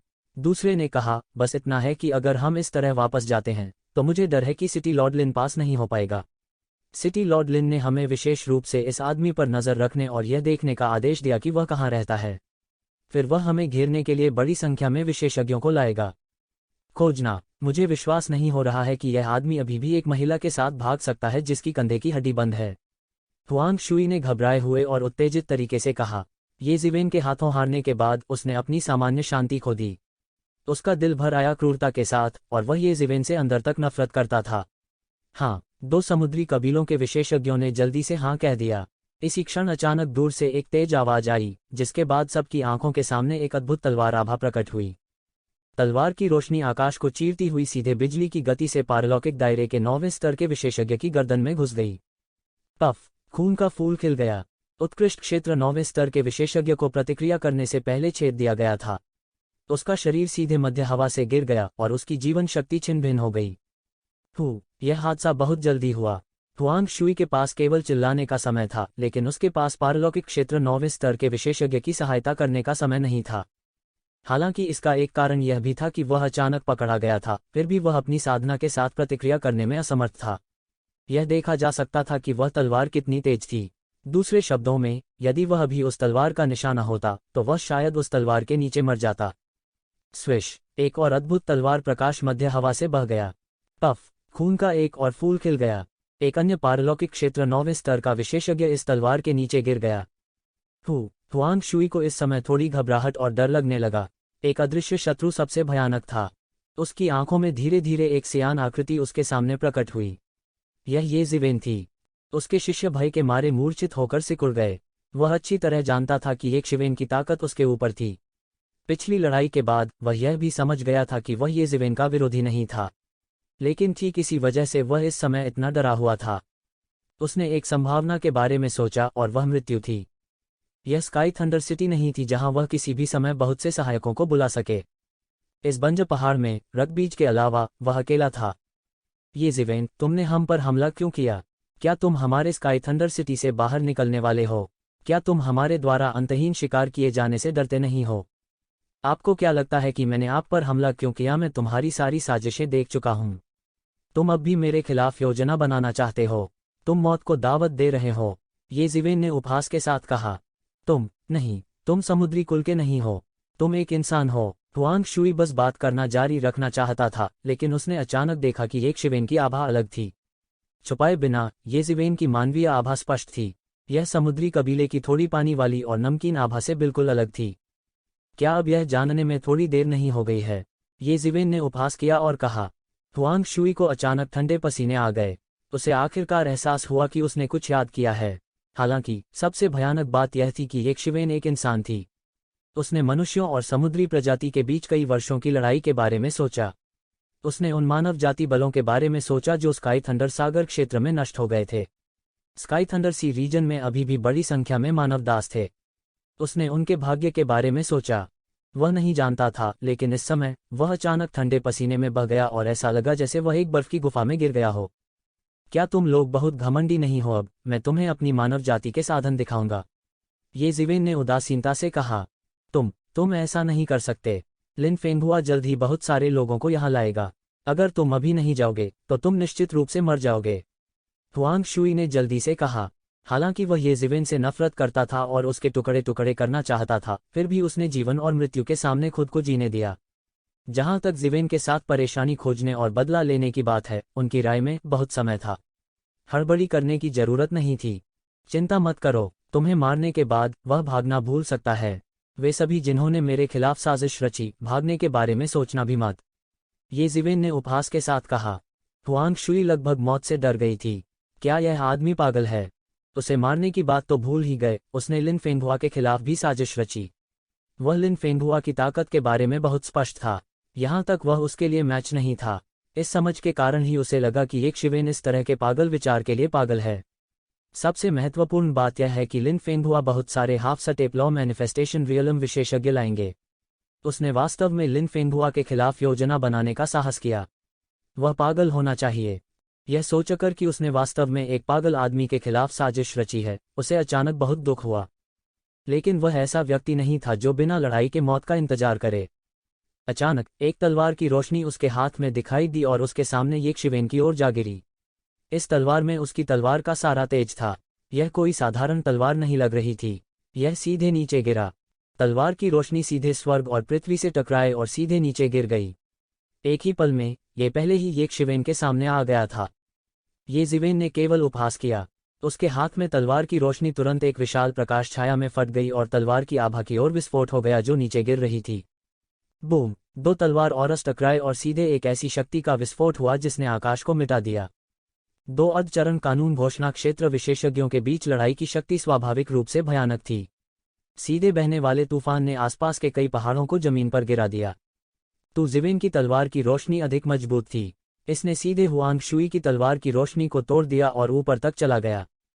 टकराना। हालांकि हुआंग शुई के शरीर को काटते समय तलवार की रोशनी बहुत कमजोर हो गई थी, फिर भी यह हुआंग शुई को गंभीर रूप से घायल करने के लिए पर्याप्त थी। पफ! उसका शरीर उल्टा उड़ गया और एक कौर खून आसमान में उड़ गया। उसकी ताकत ये शिवेन से बहुत दूर थी। उत्कृष्ट क्षेत्र 8वें स्तर में प्रवेश करने से पहले ये जिवेन पहले से ही इस स्तर के एक विशेषज्ञ का सिर काटने में सक्षम थी। अब कहने की बात नहीं है, हुआंग शुई की ताकत पहले जैसी नहीं रही। हुआंग शुई का विरोधी तो और भी कम था। ये शिवेन बाहर निकली और तुरंत उसका पीछा किया। उसके हाथ में तलवार का प्रकाश पहले ही संघनित हो चुका था। ये शिवेन, भले ही मुझे मरना पड़े, मैं चाहता हूं कि तुम मेरे साथ मरो। हुआंग शुई चिल्लाया। उसके हाथ में लंबी तलवार तुरंत भयानक गति से आकाश को फाड़ देती है। अजीब तलवार की रोशनी ने उसे एक पल में लगभग मार डाला। लड़ाकू शक्ति में तत्काल वृद्धि के बदले में उसने अपने रक्तसार को जला दिया। वह एक शिवेन को अपने साथ नीचे घसीटना चाहता था। बूम! तलवार की रोशनी केवल सुनहरी रोशनी के एक समूह पर गिरती है। सुनहरी रोशनी के इस गुच्छे ने ये जिवेन को पूरी तरह से अपने में लपेट लिया। हालांकि तलवार की रोशनी तेज थी, लेकिन वह सुनहरी रोशनी की इस परत की नाकाबंदी को भेद नहीं सकी। हुआंग शुई की तलवार की रोशनी दिव्यता में निहित भगवान द्वारा निगल ली गई थी। आप मेरे खिलाफ योजना बनाना चाहते हैं। आप अभी भी इससे दूर हैं। ये शिवेन ठंडेपन से चिल्लाए। मध्य हवा में एक विशाल प्रकाश तलवार में संघनित होकर उसके हाथ में अनगिनत तलवारें फूट पड़ीं। यह हवा के खिलाफ फैल गया और फिर नीचे गिर गया। पफ! हुआंग शुई को मौके पर ही छेद कर दिया गया था। तलवार की रोशनी ने उसकी लाश को सीधे जमीन पर लाकर उसे कीलों से जमीन पर पटक दिया। धुआं और धूल छट गई और खूनी गंध हवा में फैल गई। यह खून की एक असीम दुनिया थी। अल्पविराम। 1 घंटे के 1/4 से भी कम समय में 7 से 8 सिलहूट तेज गति से उतरे और फिर रुक गए। इन छायाचित्रों में से प्रत्येक एक पहाड़ जितना लंबा था और इसमें एक शक्ति थी जो स्वर्ग और पृथ्वी को नष्ट कर सकती थी। नेतृत्व करने वाला व्यक्ति कोई और नहीं बल्कि लिन फेंगहुआ था। नीलामी समाप्त होने के कुछ ही समय बाद लिन फेंगहुआ ने अपने आदमियों के साथ पूरी गति से हुआंग शुई का पीछा किया। हालांकि वह हुआंग शुई की दुर्घटना से नहीं डरे, इसके बजाय उसे डर था कि ये शिवेन भाग जाएगा। हालांकि हुआंग शुई येजिवेन का विरोधी नहीं था, लिन फेंगहुआ की राय में हुआंग शुई को येजिवेन पर दूर से नजर रखने में सक्षम होना चाहिए। वे सब मर चुके हैं, लिन फेंगहुआ ने उदास चेहरे के साथ कहा। जमीन पर 3 लाशें पड़ी थीं। ऐसा लगता है कि येजिवेन जल्दी में चले गए और उनके पास उन्हें साफ करने का समय नहीं था। धिक्कार है, हुआंग शुई को उस बच्चे ने खोजा होगा, लिन फेंगहुआ ने ठंडेपन से कहा। हमें क्या करना चाहिए? उस बच्चे की दौलत हमें न मिले तो अच्छा है। वह तलवार कुछ भी नहीं है, लेकिन अगर हम उस महिला को खो देते हैं तो हाओ कांग उसे जाने नहीं देगा। लिन फेंगहुआ के पीछे एक व्यक्ति था जो लगभग उसके बराबर था। उसकी स्थिति लिन फेंगहुआ से बहुत कम नहीं थी। हर कोई थोड़ा उदासीन था क्योंकि यह हाओ कैंग कोई और नहीं बल्कि स्काई थंडर सिटी का वर्तमान सिटी लॉर्ड था। हर कोई बहुत स्पष्ट था कि उस महिला का इस्तेमाल हाओ कांग ने दायरे से बाहर निकलने के लिए किया था। यदि वह इस बार अर्धचरण विधि चरण देर अवस्था में सफलतापूर्वक प्रवेश नहीं कर सका तो इस महिला के शरीर में शुद्ध मौलिक यीन प्रवेश करने की कुंजी होगी। एक बार जब हाओ कांग को पता चल गया कि यह महिला उनके द्वारा खो दी गई है तो हर कोई उसके दिल में गुस्से की कल्पना कर सकता था। स्काई थंडर सागर क्षेत्र में भी हाओ कैंग उत्कृष्ट था। फले फूले बादल सागर क्षेत्र में यंग मास्टर सी ड्रैगन की तरह वह सबसे ऊपर था। हर कोई कल्पना नहीं कर सकता था कि हाओ कैंग की अभिव्यक्ति कितनी भयानक होगी जब वह क्रोधित होगा। पीछा करना, चाहे कुछ भी हो, हमें उनके साथ चलना चाहिए। अन्यथा अगर हाओ कांग गुस्सा हो जाता है तो आपको परिणामों के बारे में बहुत स्पष्ट होना चाहिए। लिन फेंगहुआ ने हल्की सी भौहें चढ़ाते हुए कहा। जहां तक पर पड़ी 3 लाशों की बात है तो सबने उनकी तरफ देखा तक नहीं। यह ऐसा था जैसे उन्हें बिल्कुल परवाह नहीं थी। दूसरे शब्दों में, जो लोग पहले ही मर चुके थे वे उनके ध्यान के योग्य नहीं थे। स्काई थंडर सी रीजन की ताकत वास्तव में असाधारण है। बस लिन फेंगहुआ द्वारा लाए गए लोग फले फूले क्लाउड सिटी के लोगों की तुलना में कहीं अधिक शक्तिशाली हैं। एक घाटी में येजिवेन ने आकाश में लोगों को देखा और मन ही मन बुदबुदाया। उसके बगल में ये कियान था जिसकी कंधे की हड्डी बंद थी। इस समय वह बस जमीन पर आलती पालती मारकर बैठी थी, धीरे धीरे अपनी कुछ ऊर्जा वापस पा रही थी। अतीत में जब वह स्काई थंडर सिटी के समुद्री कबीले के हाथों में थी तो उसे अपनी जीवत्ता वापस पाने की भी अनुमति नहीं थी। मूल रूप से जीवित रहने के लिए उसके शरीर में केवल थोड़ी सी ही ची बची थी। समय समय पर कोई उसे भागने से रोकने के लिए ची का एक हिस्सा निकाल लेता था। अब जब वो येजिवेन के साथ थी तो स्वाभाविक रूप से उसे इतनी चिंता करने की जरूरत नहीं थी। वास्तव में स्कैपुला द्वारा बंद किया जाना निराशाजनक नहीं हो सकता है। कुछ शक्तिशाली लोग, भले ही उनकी कंधे की हड्डी बंद थी, फिर भी श्रृंखला को तोड़ने और बचने के लिए क्यूई का उपयोग कर सकते थे। इस वजह से उसके शरीर की ची समय समय पर निकाली जाती थी। वे सिर्फ कुछ सांप और चूहे हैं, ये कियान ने धीरे से कहा, जैसे उसे इन लोगों की कोई परवाह ही नहीं है। वे केवल कुछ कीट हैं, ये कियान ने धीरे से कहा, जैसे उसे इन लोगों की कोई परवाह नहीं है। येजिवेन बता सकती थी कि ऐसा इसलिए नहीं था क्योंकि उसके खिलाफ साजिश रची गई थी और इन लोगों ने उसे पकड़ लिया था, इसलिए उसने इतने गुस्से में कहा, बल्कि इसलिए कि वह वास्तव में उनकी परवाह नहीं करती थी। वह वास्तव में उनकी परवाह नहीं करती थी। हड्डियों से निकला ऐसा अभिमान। येजिवेन ने कोई जवाब नहीं दिया। उसने आसमान में स्काई थंडर सिटी के ऊंचे हिस्सों को देखा। वह उतावलेपन से नहीं उठा। यदि स्काई थंडर सिटी के प्रसिद्ध सिटी लॉर्ड इन लोगों के बीच प्रकट होते तो वे हड़बड़ी में नहीं निकलते। चूंकि वह जानता था कि जीतने का कोई मौका नहीं था, इसलिए उन्हें सीधे लड़ने की कोई जरूरत नहीं थी। मैं जाऊंगा और इन कीटों से छुटकारा पाऊंगा, येजिवेन ने धीरे से कहा। पीछा करो, उनके जाने से पहले हमें उनका पीछा करना चाहिए। वे यहाँ हुआंग शुई के साथ लड़े थे, इसलिए उन्हें देरी हुई होगी। अगर हम अभी पकड़ लेते हैं तो हमें अभी भी पकड़ने में सक्षम होना चाहिए, लिन फेंगहुआ ने कहा। इस समय वह अपने सामान्य शांत रूप को बनाए नहीं रख सकता था। यह भी कहा जा सकता है कि वह थोड़ा घबराया हुआ और हताश था। कारण बहुत साधारण था। ऐसा इसलिए था क्योंकि वह वही था जिसने ये कियान को बेचने और लोगों को फिर से धोखा देने का फैसला किया था। वह पूरी तरह से कल्पना कर सकता था कि अगर ये कियान लापता हो गया तो हाओ कैंग कितना उग्र होगा। उस समय वह भी संभावित परिणामों को सहन नहीं कर सका। ये शीर्ष half step law manifestation real masters बिल्कुल भी नहीं रुके। उनके आंकड़े सीधे उड़ गए। बूम! एक जोरदार विस्फोट के साथ वे सीधे एक फॉर्मेशन में जा घुसे। ओह तेरी! लिन फेंगहुआ अचानक चिल्लाया, हम घात लगाए बैठे हैं, हर कोई सावधान। यह कौन है? बाहर आओ। स्काई थंडर सिटी के लोगों पर घात लगाने की हिम्मत करने वाला कौन है? क्या आप मरना चाहते हैं? क्या आप जानते हैं कि हम कौन हैं? मैं कौन हूँ? क्या तुम मुझे नहीं ढूंढ रहे हो? ये जिवेन ने उपहास किया और शून्य से प्रकट हुई।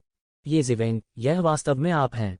हुआंग शुई को मारने के बाद आपने वास्तव में नहीं छोड़ा। लिन फेंगहुआ ने ये जिवेन की ओर ठंडेपन से देखा और कहा। उसे वास्तव में यह उम्मीद नहीं थी कि जिस व्यक्ति ने उन्हें यहाँ पकड़ा है वह वास्तव में एक शिवेन होगा। ये जिवेन द्वारा हुआंग शुई को मारने के बाद यह कहा जा सकता है कि उसने स्काई थंडर सिटी के साथ सौहार्द का सारा दिखावा छोड़ दिया था। यदि वह अब भागा नहीं होता तो क्या वह स्काई थंडर सिटी के इन लोगों द्वारा रुका रहता और मारा जाता? इस समय उसने सोचा कि वह एक शिवेन को कुछ हद तक समझ गया है। यह पता चला कि एक शिवेन ने हमें और दूसरों को मारने के लिए ये व्यूह रचना की थी। हालांकि उसने अपने बारे में बहुत सरलता से सोचा था। बदमाश, तुम मौत को दावत दे रहे हो। क्या आप जीने से थक गए हैं? स्काई लाइटनिंग सी रीजन के विशेषज्ञ गुस्से में दहाड़े। वे हमेशा दूसरों का पीछा करते रहे हैं। कब उनका दूसरों द्वारा पीछा किया गया था?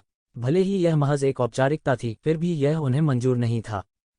क्या आपको लगता है कि इस तरह का गठन हमें फंसा सकता है? जैसे ही लिन फेंगहुआ ने बात की, उन्होंने अपने चारों ओर हवा में तैरती धर्म सारणियों को देखा। उन्होंने इनमें से कई धर्म सारणियों को देखा था। यहाँ तक उन्होंने धर्म की उन व्यूह रचनाओं के बारे में भी देखा और सुना था जो पारलौकिक क्षेत्र के विशेषज्ञों को मार सकती थीं। उनकी सेना में ऐसे धर्म व्यूहों की कमी नहीं थी। यदि एक ट्रांसेंडेंस रियलम विशेषज्ञ सावधान नहीं होता तो उसकी मौके पर ही मौत हो सकती थी। हालांकि उन्हें लंबे समय तक सावधानीपूर्वक रखा गया था। यह भी कहा जा सकता है कि उन्होंने अनगिनत प्रयास किए थे।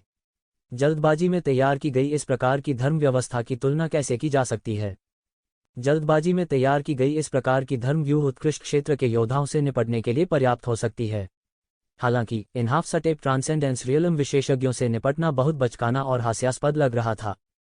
कहाँ है वो औरत? कहाँ ले गए उसे? जब तक आप उसे सौंपते हैं हम आपके अपराधों को क्षमा कर सकते हैं, लिन फेंगहुआ ने कहा। उनकी राय में देरी का उद्देश्य ये कियान को ढूंढना था।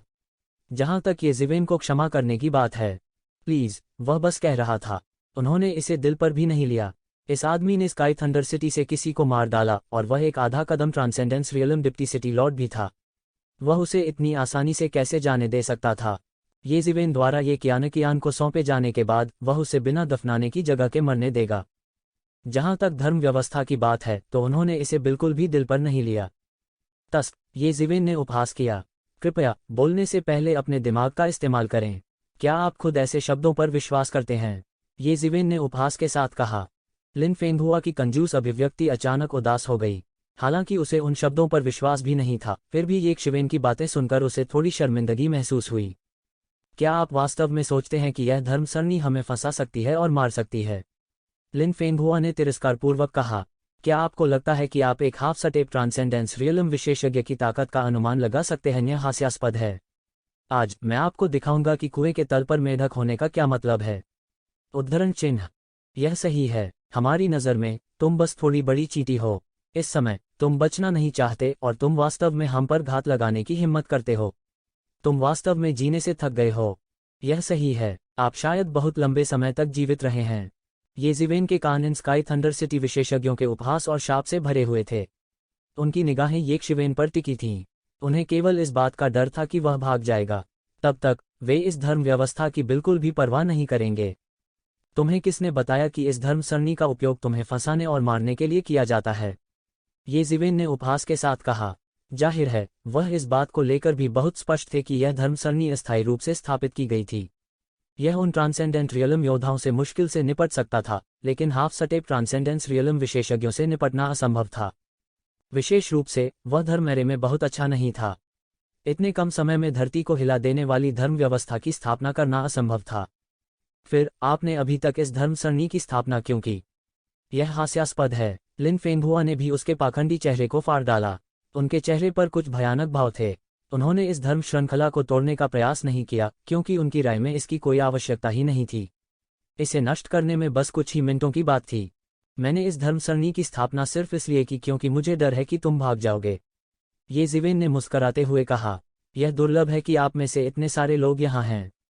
अगर मैं आप सभी को एक झटके में पकड़ नहीं सकता तो यह कितना अफसोसजनक होगा। हाहा, क्या मैंने सिर्फ एक चुटकुला सुना? कितना अहंकारी। जैसा कि कहा जाता है, यदि स्वर्ग किसी व्यक्ति को नष्ट करना चाहता है तो वह पहले उसे पागल बना देगा। येज़िवेन के शब्दों ने तुरंत स्काई थंडर सिटी के कई विशेषज्ञों का उपहास उड़ाया। मूल रूप से मैंने स्काई थंडर सिटी में सिर्फ एक छोटा सा ब्रेक लेने के लिए प्रवेश किया था। मैं आपके साथ कोई विवाद नहीं चाहता था, लेकिन आप बहुत अहंकारी हैं। आप नहीं जानते कि मेरे खिलाफ साजिश करने के लिए आपके लिए क्या अच्छा है। मत मुझे दोष दो, येज़िवेन ने धीरे से कहा। जैसे ही उनकी आवाज गिरी, उनका फिगर तुरंत उड़ गया। वह सीधे एक सुनहरी रोशनी में बदल गया और धर्म की कतार में दौड़ पड़ा। वह स्काई थंडर सिटी के इन विशेषज्ञों के सामने तुरंत दौड़ते हुए एक सुनहरे देवता की तरह थे। उसके हाथ में एक पृथ्वी स्तरीय जादुई तलवार दिखाई दी। बिना एक शब्द कहे उसने तलवार की दो भयानक बत्तियों को सीधे काट डाला। स्काई थंडर सिटी के उन विशेषज्ञों को ये उम्मीद नहीं थी कि येज़िवेन वास्तव में कोई कदम उठाएगी। वे तुरंत गाद से पकड़े गए। या यह कहा जा सकता है कि अगर उन्होंने इसके बारे में सोचा भी तो यह बेकार था, क्योंकि एक शिवेन जितना उन्होंने सोचा था उससे कहीं तेज था। Half step law phase initial के दो विशेषज्ञ बिल्कुल भी प्रतिक्रिया नहीं दे सके। उन्हें मौके पर ही हवा में उड़ा दिया गया। खून सीधे छलक पड़ा और उनकी आत्मा तुरंत कुचल दी गई। इनकी मौके पर ही दर्दनाक मौत हो गई। इस समय ऐसा लग रहा था कि सभी ने आखिरकार प्रतिक्रिया दी है। सब लोग सावधान रहें, यह आदमी भयंकर है, लिन फेंगहुआ जल्दी से चिल्लाया। धत्तेरी की। इस समय लिन फेंगहुआ के पीछे के विशेषज्ञ, जो उससे ज्यादा कमजोर नहीं थे, ने आखिरकार अपनी ताकत लगा दी। उसने अचानक अपने पैरों को पटक दिया और तुरंत गड़गड़ाहट और बिजली की शक्ति के घेरे फैल गए। उसने वास्तव में सीधे अपने डोमेन का उपयोग किया। उसने येशिवेन के सामने एक मुक्का मारा। यह ठीक उसी समय था जब येशिवेन ने बस अपनी तलवार लहराई थी और उसके पास मुड़ने का समय नहीं था। इसे अति उत्तम कहा जा सकता है। उनका मुकाबला अनुभव भी असामान्य रूप से समृद्ध था। तो जीवेन एक पल में लगभग गड़गड़ाहट और बिजली के क्षेत्र में गिर गया। इस डोमेन में स्काई थंडर सी रीजन का यह विशेषज्ञ थंडर और लाइटनिंग का एकमात्र मास्टर था। उसकी मुट्ठी की तकनीक में अंतहीन भयानक गड़गड़ाहट और बिजली थी और उसने एक भयानक और असीम ताकत पर प्रहार किया। मूके की हवा ने सीटी बजाई और येज़िवेन अभी भी मुट्ठी की भयानक शक्ति को महसूस कर सकता था, भले ही वह बहुत दूर था। जब हवा चली तो उसकी त्वचा में दर्द हो रहा था। विशेष रूप से गरज और बिजली के इस क्षेत्र में यह उसका क्षेत्र था। इसलिए उसकी गति अचानक कई गुना बढ़ गई और एक पल में वह पहले ही येशिवेन के सामने दौड़ पड़ा। मेरे खिलाफ साजिश रचने की कोशिश, येशिवेन ने उपहास किया। हालांकि उसने पहले ही अपनी तलवार उठा ली थी और अपनी ताकत वापस नहीं पाई थी, लेकिन उसका दूसरा हाथ खाली था। उसके बाएं हाथ की पांचों अंगुलियां मुट्ठी में बंध गईं और तुरंत अनगिनत सितारों की शक्ति तुरंत घनीभूत हो गई, जिससे उसके हाथ में एक विशाल तारा बन गया। उसका मुट्ठी का इरादा फैल गया, लगभग पास के शून्य को एक ब्रह्मांड में बदल दिया, और वह इस ब्रह्मांड में एकमात्र सच्चा देवता था जो पूरे ब्रह्मांड का स्वामी था। बूम! दो विशाल घूंसे मौके पर जमकर टकराए और एक भयानक तूफान ने अनगिनत गड़गड़ाहट और बिजली को झकझोर कर रख दिया, जो एक पल में फैल गया। यह वास्तव में एक पृथ्वी को चकनाचूर करने वाला विस्फोट था। भयानक टक्कर सीधे एक छोटे से मशरूम बादल को सेट करती है, परमाणुओं को नष्ट कर देती है, जिससे अंतरिक्ष हिंसक रूप से कांपने लगता है और बेतहाशा मुड़ जाता है। विशेषज्ञ ने एक चौंकाने वाली चीख निकाली। उसके पूरे हाथ पर येशिवेन ने एक पल में बमबारी कर दी और सितारों की भयानक शक्ति उसकी बांह के साथ उसके शरीर तक फैल गई। टकराना! वह सीधे मौके पर ही फट गया और अचानक मुंह से खून बहने लगा।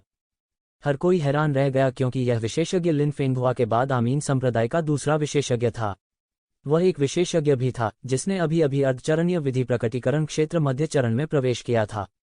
उसे एक अजेय विशेषज्ञ कहा जा सकता था, लेकिन वह येशिवेन से एक मुक्का भी नहीं ले सका और बाहर निकल गया। येशिवेन ने केवल उपहास किया। क्या शारीरिक शक्ति के मामले में उसका मुकाबला नहीं कर रहा था? क्या वह मृत्यु को प्रणाम नहीं कर रहा था? यदि येशिवेन को जबरदस्ती दबाने के लिए केवल एक ऐसे क्षेत्र पर भरोसा करते थे जो कि येशिवेन की तुलना में बहुत अधिक था, तो येशिवेन को लड़ने के लिए बहुत परेशानी से गुजरना पड़ सकता था, लेकिन इस तरह की सीधी आमने सामने की टक्कर वास्तव में मौत को दावत दे रही थी।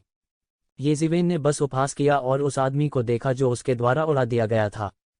बेवकूफ! स्वर्गीय गड़गड़ाहट क्षेत्र के विशेषज्ञ इस दृश्य को देखकर अवाक रह गए। यह कैसी स्थिति है? क्या यह आदमी मेरे सामने सिर्फ एक पारलौकिक क्षेत्र 8वें स्तर का आदमी है? मुझे ऐसा क्यों लगता है कि वह आधे अधूरे कानून घोषणापत्र क्षेत्र के दिवंगत विशेषज्ञ से अधिक भयानक है। यहाँ तक एक हाफ स्टेप ट्रांसेंडेंस रियल्म विशेषज्ञ भी अपने हाथ को विस्फोट करने और उसे केवल एक पंच के साथ उड़ने में सक्षम नहीं होगा। मैं एक हत्या की होड़ में नहीं जाना चाहता था, लेकिन मेरे पास कुछ लोगों के खिलाफ कोई विकल्प नहीं है, येज़िवेन ने भावनात्मक रूप से कहा। इस समय येज़िवेन का फिगर सबके सामने गायब हो गया था। जब वह फिर से प्रकट हुआ तो वह पहले ही इन half step law manifestation realm मर्ली एक्सपर्ट्स के सामने दौड़ पड़ा था। इन विशेषज्ञों को पहाड़ों की तरह ऊंचा शरीर लग रहा था, लेकिन वे इस समय कांप रहे थे। येज़िवेन का कौशल उनकी कल्पना से पूरी तरह परे था। हालांकि उन्हें खबर मिली थी कि हुआंग शुई को येज़िवेन ने हरा दिया था, यह सिर्फ एक हार थी। इसका मतलब यह नहीं था कि येज़िवेन हुआंग शुई को मार सकती थी। दूसरे शब्दों में, उनकी राय में, येज़िवेन ज्यादा से ज्यादा उन्हीं के स्तर पर थी। दो अर्धचरणीय कानून अभिव्यक्ति दायरे के मध्यवर्ती विशेषज्ञों के साथ मिलकर यह बेकार था। भले ही येज़िवेन एक उत्कृष्ट क्षेत्र 8वें स्तर का विशेषज्ञ था, बचना असंभव था। लेकिन अब उन्होंने पाया कि स्थिति बिल्कुल अलग थी। शिकारी और शिकार बिल्कुल उलझ चुके थे। उन्होंने येज़िवेन को अंधेरे में शिकार के रूप में इस्तेमाल किया, लेकिन वह पूरी तरह से शिकारी बन गया था जो उनका शिकार करना चाहता था। उन्होंने सोचा कि वे शिकारी थे, लेकिन अब वे शिकार बन गए थे। येज़िवेन का पूरा शरीर स्वर्ण दिव्यता में लिपटा हुआ था। दूर से देखने पर वह सोने से बने युद्ध के देवता के समान था। वह सीधे इन आधे चरण कानून घोषणापत्र क्षेत्र के शुरुआती विशेषज्ञों में पहुंचे। पफ, एक आधा कदम कानून घोषणा क्षेत्र विशेषज्ञ के पास तैयारी के लिए बिल्कुल भी समय नहीं था। उसने विरोध किया, लेकिन वह येज़िवेन की गति के साथ नहीं रह सका। येज़िवेन ने उसे हवा में गिरा दिया और उसके 2 टुकड़े कर दिए। उनका स्वास्थ्य तेजी से गिर गया। यह कैसे हो सकता है? लिन फेंगहुआ ने येज़िवेन के नरसंहार को देखा। वह लगभग प्रतिक्रिया नहीं कर सका। उसे विश्वास नहीं हो रहा था। येज़िवेन सिर्फ एक उत्कृष्ट क्षेत्र 8वां स्तर था। सामान्य परिस्थितियों में वह उसकी ओर देख भी नहीं सकता है। फिर भी वह अपनी टीम का नरसंहार कर सकता था। यह एक सपने की तरह था, और यह एक दुःस्वप्न था जिससे वह जाग नहीं सका। किसी को यह जानना होगा कि ये लोग स्वर्गीय बिजली सागर क्षेत्र के अभिजात्य वर्ग के कुलीन थे। उनमें से हर एक उच्च श्रेणी का जीनियस था जिसने अनगिनत लड़ाइयों का अनुभव किया था। साधारण लोग तो उनकी आंखों में भी नहीं जा सकते थे। वे निश्चित रूप से स्काई लाइटनिंग सी रीजन में शीर्ष अस्तित्व थे। यहां तक वह उन्हें लापरवाही से डांट भी नहीं सकता था। हाउ कैंग के अलावा वह किसी और की बातों की परवाह नहीं करता था। स्काई थंडर सी रीजन में वह सबसे सीधा विरोधी था। वे कितने शक्तिशाली थे यह उनसे बेहतर कोई नहीं जानता था। हालांकि वे अब उसके मैच नहीं थे। वे सभी प्रतिभाशाली थे। वे किसी भी समय एक कदम में आकाश तक पहुंच सकते थे। यदि वे कानून चरण के दायरे के मध्यवर्ती चरण में प्रवेश करते हैं तो वे उसके साथ बराबरी पर होंगे। इन लोगों को मुर्गियों और कुत्तों की तरह मारे जाने से रोकने के लिए उन्हें खुद हर समय कड़ी मेहनत करनी पड़ती थी। यह नालायक लड़का कौन है? वह इतना शक्तिशाली कैसे हो सकता है? आपने वास्तव में स्काई थंडर सागर क्षेत्र में हमारे इतने सारे विशेषज्ञों को मारने का साहस किया। क्या आप मरना चाहते हैं? ना, आप खत्म हो चुके हैं। आपके बेवकूफ़ी भरे फैसले के कारण न केवल आप, बल्कि आपके रिश्तेदार और दोस्त भी मर जाएंगे। लिन फेंगहुआ चिल्लाया और पागलों की तरह दहाड़ा। कितना बेवकूफ़! येज़िवेन ने तिरस्कारपूर्ण उपहास के साथ कहा। क्या आपको लगता है कि आपके पास अभी भी बचने का मौका है? स्काई थंडर सागर क्षेत्र का बदला लेने के लिए वह बिल्कुल भी चिंतित नहीं था। जब तक ये लोग बच नहीं पाते, खबर लीक नहीं होती। इसके अलावा वह बिना किसी तलहटी के प्राचीन बैरेंस महाद्वीप में बत्तख की तरह था। वह किसी भी समय निकल सकता था। चिंता करने की क्या बात थी? पफ पफ, जहां भी येज़िवेन की लंबी तलवार गुजरी, आमतौर पर राजसी और दबंग प्रारंभिक चरण के अर्धचरण पारलौकिक क्षेत्र के विशेषज्ञ उसके हाथों में चींटियों से अलग नहीं थे। वे सब उसकी तलवार के एक वार से मारे गए। सबसे महत्वपूर्ण बात, येज़िवेन की गति बहुत तेज थी। यह ऐसा था जैसे वह उन्हें एक निश्चित स्थान पर मार रहा हो। वह बहुत सटीक हत्या मशीन था। वे समय पर प्रतिक्रिया भी नहीं दे सके, या बल्कि इससे पहले कि वे प्रतिक्रिया कर पाते, येज़िवेन की तलवार उनके गले में घुस गई। येज़िवेन के हाथों में वे पारलौकिक क्षेत्र के योद्धाओं से अलग नहीं थे। हालांकि येज़िवेन ने अपने दानव के पंख नहीं फहराए थे, उसकी गति पहले से ही उनके लिए काफी भयानक थी। लानत है! रुक जाओ, रुक जाओ! इस समय लिन फेंगहुआ जल्दी से चिल्लाया। हालांकि बहुत देर हो चुकी थी। उसके अलावा बाकी सब पहले ही येज़िवेन की तलवार के नीचे आ गए थे। पहली बार उन्हें एहसास हुआ कि जब किसी की गति चरम सीमा तक बढ़ा दी जाए तो यह कितनी भयानक बात होगी। औसत व्यक्ति की गति बहुत तेज थी, लेकिन उनकी ताकत में अनिवार्य रूप से कमी थी। इसलिए अत्याचारी भौतिक शरीर वालों के लिए, हालांकि तेज लोग परेशानी वाले थे, यह केवल परेशानी थी। जब तक वे सावधान रहेंगे, वे घातक खतरा नहीं बनेंगे। हालांकि येज़िवेन अलग थी। उसकी गति अत्यंत तेज थी और उसकी शक्ति और भी भयानक थी। जब तक एक उसके निशाने पर था, बचने की कोई संभावना नहीं थी। नीचे घाटी में ये कियान ने येजिवेन को देखा जो आकाश में वध कर रहा था। हालांकि उसकी खेती को सील कर दिया गया था, उसका क्षेत्र अभी भी वहां था। हालांकि येजिवेन के युद्ध के मैदान से घाटी बहुत दूर थी, फिर भी उसकी दृष्टि से वह अभी भी स्पष्ट रूप से देख सकती थी कि युद्ध के मैदान में क्या हो रहा है। वह स्काई थंडर सिटी के मौजूद विशेषज्ञों से भी अधिक स्पष्ट थी। वह भी चुपके से चौंक गई। यह येजिवेन कौन है? किस परिवार ने उसकी खेती की? वास्तव में उसने समुद्र क्षेत्र के विशेषज्ञों की बिल्कुल भी परवाह नहीं की। उनका दायरा कितना भी ऊंचा क्यों न हो, वह उनकी परवाह नहीं करती थी। उसकी नज़र में अगर वे एक ही दायरे में होते तो वह उनका वध कर सकती थी, जैसे मुर्गे और कुत्ते का वध किया जाता है। इसलिए उसे वापस पकड़ने के लिए स्काई थंडर सी रीजन ने बहुत प्रयास किया था। हालांकि येजिवेन ऐसा मार रही थी जैसे कि स्काई थंडर सिटी के विशेषज्ञ कमजोर हों। वह स्पष्ट रूप से देख सकती थी कि ऐसा नहीं था कि स्काई थंडर सिटी के विशेषज्ञ बहुत कमजोर थे, लेकिन येजिवेन बहुत मजबूत थी।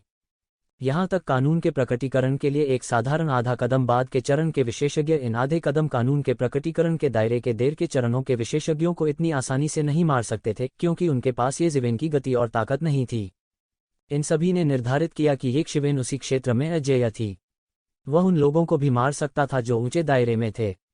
येजिवेन का सबसे शक्तिशाली बिंदु था। हालांकि उसे विश्वास नहीं था कि फूले हुए बादल सागर क्षेत्र नामक स्थान ऐसे व्यक्ति को जन्म दे सकता है। ऐसा व्यक्ति प्राचीन बेरेंस महाद्वीप में एक प्रसिद्ध प्रतिभा की तरह अधिक था। हवा के बीच में येजिवेन और लिन फेंगहुआ के बीच लड़ाई अभी शुरू ही हुई थी। धत्तेरी की, लिन फेंगहुआ ने कुछ नहीं कहा। उसने सीधे अपने डोमेन का विस्तार किया, जो कि एक थंडर डोमेन भी था। एक पल में पूरी दुनिया गड़गड़ाहट और बिजली की दुनिया में बदल गई लगती थी। गड़गड़ाहट और बिजली का एक विशाल बल्क क्षेत्र तुरंत बना, जिसने पूरी दुनिया को आकाश में घेर लिया। उसका थंडर और लाइटनिंग वर्ल्ड पिछले व्यक्ति से अलग था। यह गति पर नहीं बल्कि नियंत्रण पर केंद्रित था। इसके अलावा यह अधिक अत्याचारी था। मरना। लिन फेंगहुआ ने सीधे हवा में गड़गड़ाहट और बिजली की गड़गड़ाहट को पकड़ लिया और सीधे येजिवेन पर प्रहार किया। बूम। गड़गड़ाहट और बिजली ने दुनिया को दो हिस्सों में बांट दिया, येजिवेन को मौत के घाट उतारने का इरादा। येजिवेन बिल्कुल भी नहीं डरी। उसकी तलवार से एक तलवार की रोशनी फूट पड़ी, जिससे गड़गड़ाहट और बिजली गिर गई। बादलों की गड़गड़ाहट और बिजली की गड़गड़ाहट और बिजली जिसने आकाश को भर दिया था, बिजली के सांपों की तरह थे जो आकाश को मिटा देते थे और पृथ्वी को ढक लेते थे जब वे येजिवेन की ओर झपटते थे। यह सिर्फ एक छोटी सी चाल है। येजिवेन ने डर थी। आकाश में गड़गड़ाहट और बिजली का समुद्र उसके लिए बिल्कुल भी हानिकारक नहीं था। उसके जैसे किसी व्यक्ति के लिए जिसके पास प्रतिकार ट्रांसेंडेंस से बचने का एक पतला मौका था, थंडर और लाइटनिंग सी का यह स्तर प्रतिशोध ट्रांसेंडेंस के दौरान उसके सामने आने वाली चीजों की तुलना में कुछ भी नहीं था। अधिक से अधिक यह सिर्फ एक खुजली को खरोंचने की हद तक था। उसके शरीर का रोम रोम खुल रहा था, जिससे तलवार की आभा की लहरें निकल रही थीं, जो छोटी छोटी तलवारों में बदल गई थीं। एक पल में इसने एक तलवार की आभा का तूफान बना दिया, सभी दिशाओं में फैल गया। येजिवेन की रक्षा कर रहा था। थंडर और लाइटनिंग सी के पास येजिवेन के शरीर तक पहुंचने का कोई रास्ता नहीं था। हुश। लिन फेंगहुआ ने अपने हाथ में वज्र पकड़ा और येजिवेन के सामने दौड़ी। एक झटके में वज्रपात तलवार में, फिर ब्लेड में और फिर भाले में बदल गया। सैकड़ों परिवर्तन हुए और कोई निश्चित रूप बिल्कुल भी नहीं था। इस तरह इसकी थाह लेना और भी मुश्किल था, क्योंकि हर हथियार का ताव अलग था और इसलिए उनकी हमलावर शैली भी अलग थी। मुझे परवाह नहीं है कि आपके पास कौन सी मार्शल आर्ट है, इसे मेरे लिए तोड़ दो। येजिवेन ने उपहास किया और तुरंत एक मुक्का मारा। उसकी मुट्ठी सुनहरी दिव्यताओं से ढकी हुई थी और एक भयानक सुनहरी मुट्ठी ऊर्जा बह गई। शक्तिशाली सुनहरी मुट्ठी की ऊर्जा आकाश से टूट गई और भयंकर रूप से बाहर निकल गई। गड़गड़ाहट। येजिवेन की मुट्ठी की ऊर्जा ने सीधे बिजली को तोड़ दिया।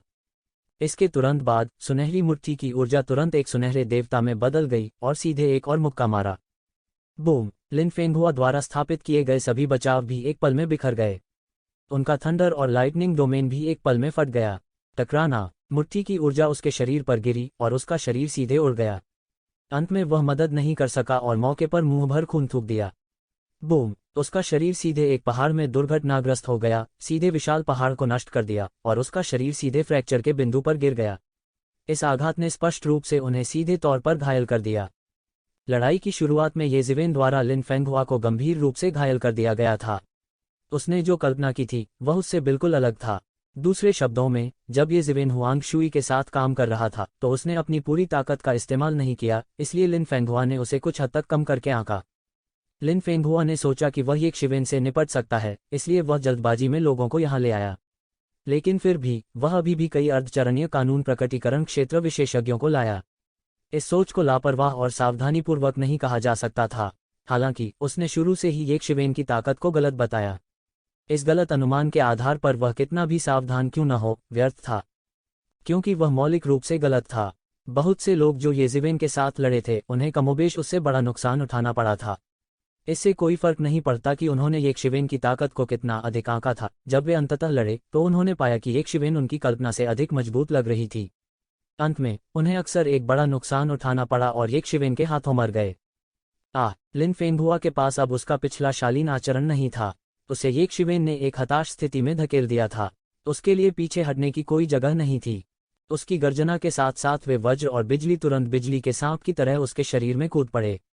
उसके शरीर के अंदर अनगिनत गड़गड़ाहट और बिजली कौंध गई और उसके शरीर के अंदर का जोरदार जेन युआन अचानक उबल पड़ा।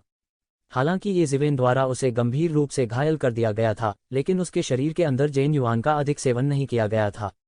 इस समय एक उच्च साधना स्तर होने के लाभ पूरी तरह से दिखाई दे रहे थे। गड़गड़ाहट और बिजली की उत्तेजना के तहत उसने अपने शरीर में चोटों को जबरन दबा दिया, जिससे उसका जीवन लगभग समाप्त हो गया। लेकिन अब उसके पास और कोई चारा नहीं था। वज्र और बिजली की उत्तेजना में उसकी गति एकाएक बहुत बढ़ गई।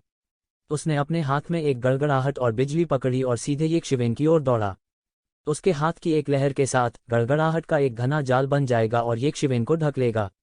यह असामान्य रूप से तेज था। ये येशिवेन को ऊपर से नीचे तक कवर कर रहा था।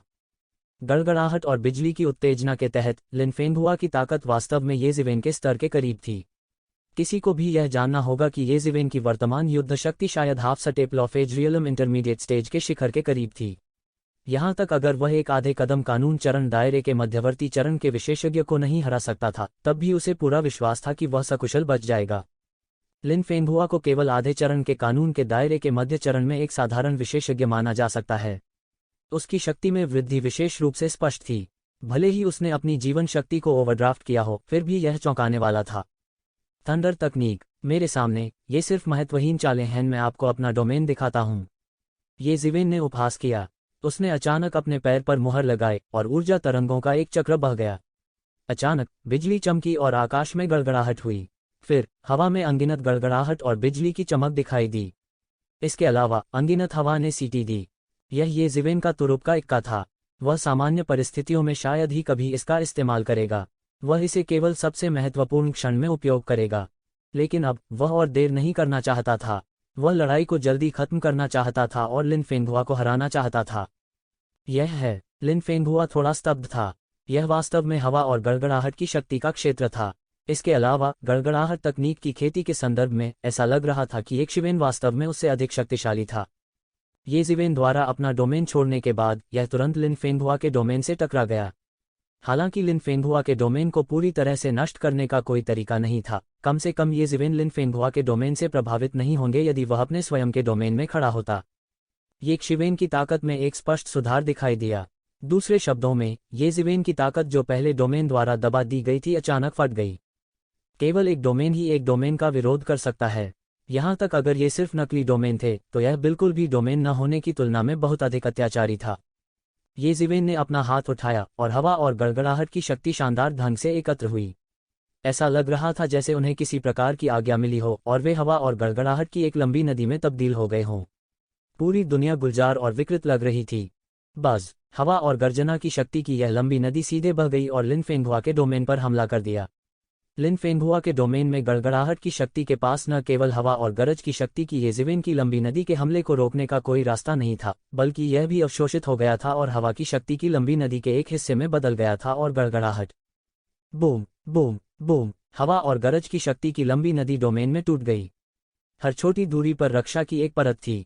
हालांकि हवा और गरज की शक्ति के उन्मादी विनाश को रोकने का कोई तरीका नहीं था। सबसे महत्वपूर्ण बात यह है कि वज्र की शक्ति भी हवा और गड़गड़ाहट की शक्ति की लंबी नदी का पूरक बन सकती है। यह गड़गड़ाहट तकनीक में परिलक्षित होता था। येशिवेन की समझ और साधना भी लिन फेंगहुआ की समझ से कहीं ऊपर थी। हालांकि जिस स्थान पर लिन फेंगहुआ ने खेती की वह स्काई थंडर सागर क्षेत्र था, येशिवेन की खेती का वातावरण और भी क्रूर था क्योंकि उसे स्वर्ग के प्रतिशोध की परीक्षा का सामना करना पड़ा था। यदि वह सावधान नहीं होता तो वह स्वर्ग के प्रतिशोध से आधे में विभाजित हो जाता। हालांकि वह स्काई थंडर सी रीजन में नहीं गया था, उसने स्काई थंडर सी रीजन में प्राकृतिक थंडर रेट्रिब्यूशन की परवाह नहीं की। ऐसा इसलिए था क्योंकि जिस थंडर प्रतिशोध का उसे सामना करना पड़ा वह इन प्राकृतिक थंडर प्रतिशोध की तुलना में 10 गुना या 100 गुना अधिक भयानक था। वह स्वर्ग के प्रतिशोध से भी बच गया था। मात्र गड़गड़ाहट तकनीक के बारे में इतना डरावना क्या था, यह उसके करीब भी नहीं जा सका।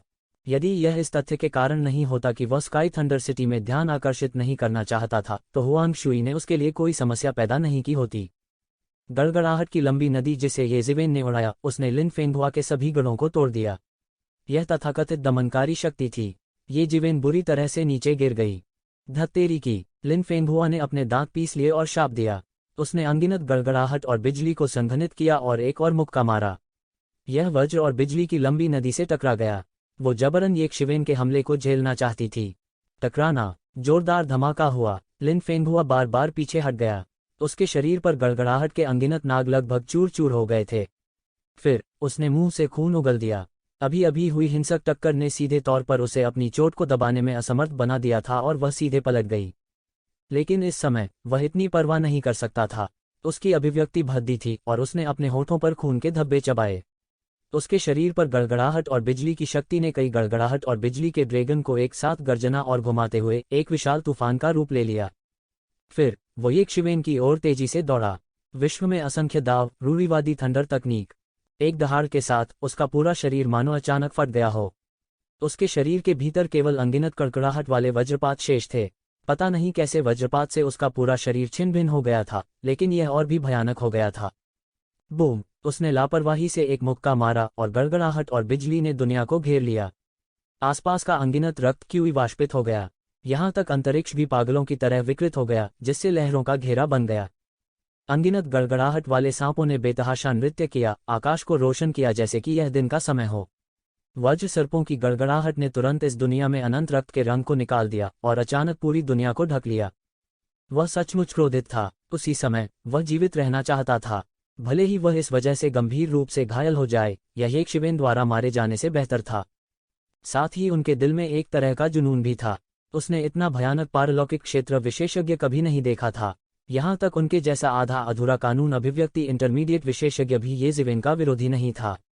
हालांकि half step law manifestation intermediate के विशेषज्ञों के बीच उनकी ताकत को उत्कृष्ट नहीं माना गया था, लेकिन वे साधारण भी नहीं थे। हालांकि उसे फिर भी येक शिवेन के हाथों एक बड़ा नुकसान उठाना पड़ा। एक बार ऐसे व्यक्ति को जाने दिया गया तो यह निश्चित रूप से पूरे स्काई थंडर सिटी के लिए एक बड़ी समस्या होगी। उसके लिए यह एक आपदा होगी। इस समय उसके पास यह पछतावा करने का समय नहीं था कि उसने इस पापी व्यक्ति को क्यों भड़काया। इस समय उसके सारे विचार ये जिवेन को हराने के लिए थे और उसे दफनाने की जगह के बिना ही मरने देना था। घाटी में अनगिनत वज्र नागों ने आकाश में नृत्य किया। ये कियान ने केवल इस दृश्य को उदासीनता से देखा। ऐसा लग रहा था कि इसकी वजह से उनमें कोई बदलाव नहीं आया है। वो बस यह देखने के लिए उत्सुक थी कि येक शिवेन इससे कैसे निपटती है। मैं प्रामाणिक थंडर तकनीक हूँ। मेरे सामने थंडर तकनीक का उपयोग करना किसी विशेषज्ञ के सामने अपना मामूली कौशल दिखाने जैसा है, ये जिवेन ने आत्मविश्वास से कहा।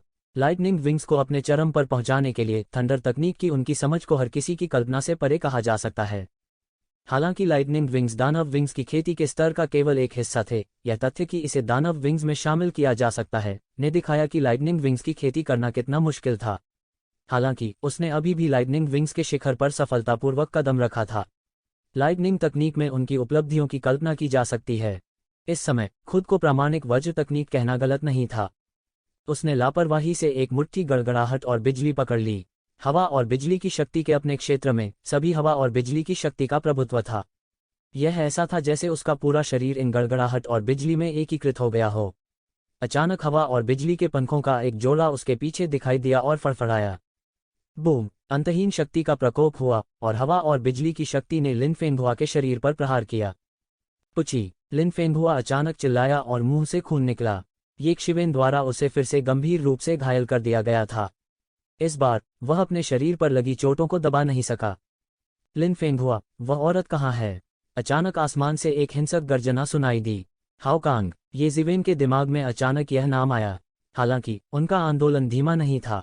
उसकी आकृति सीधे लिन फेंगहुआ के ऊपर आकाश में दिखाई दी और उसने अचानक अपने पैर पटक लिए।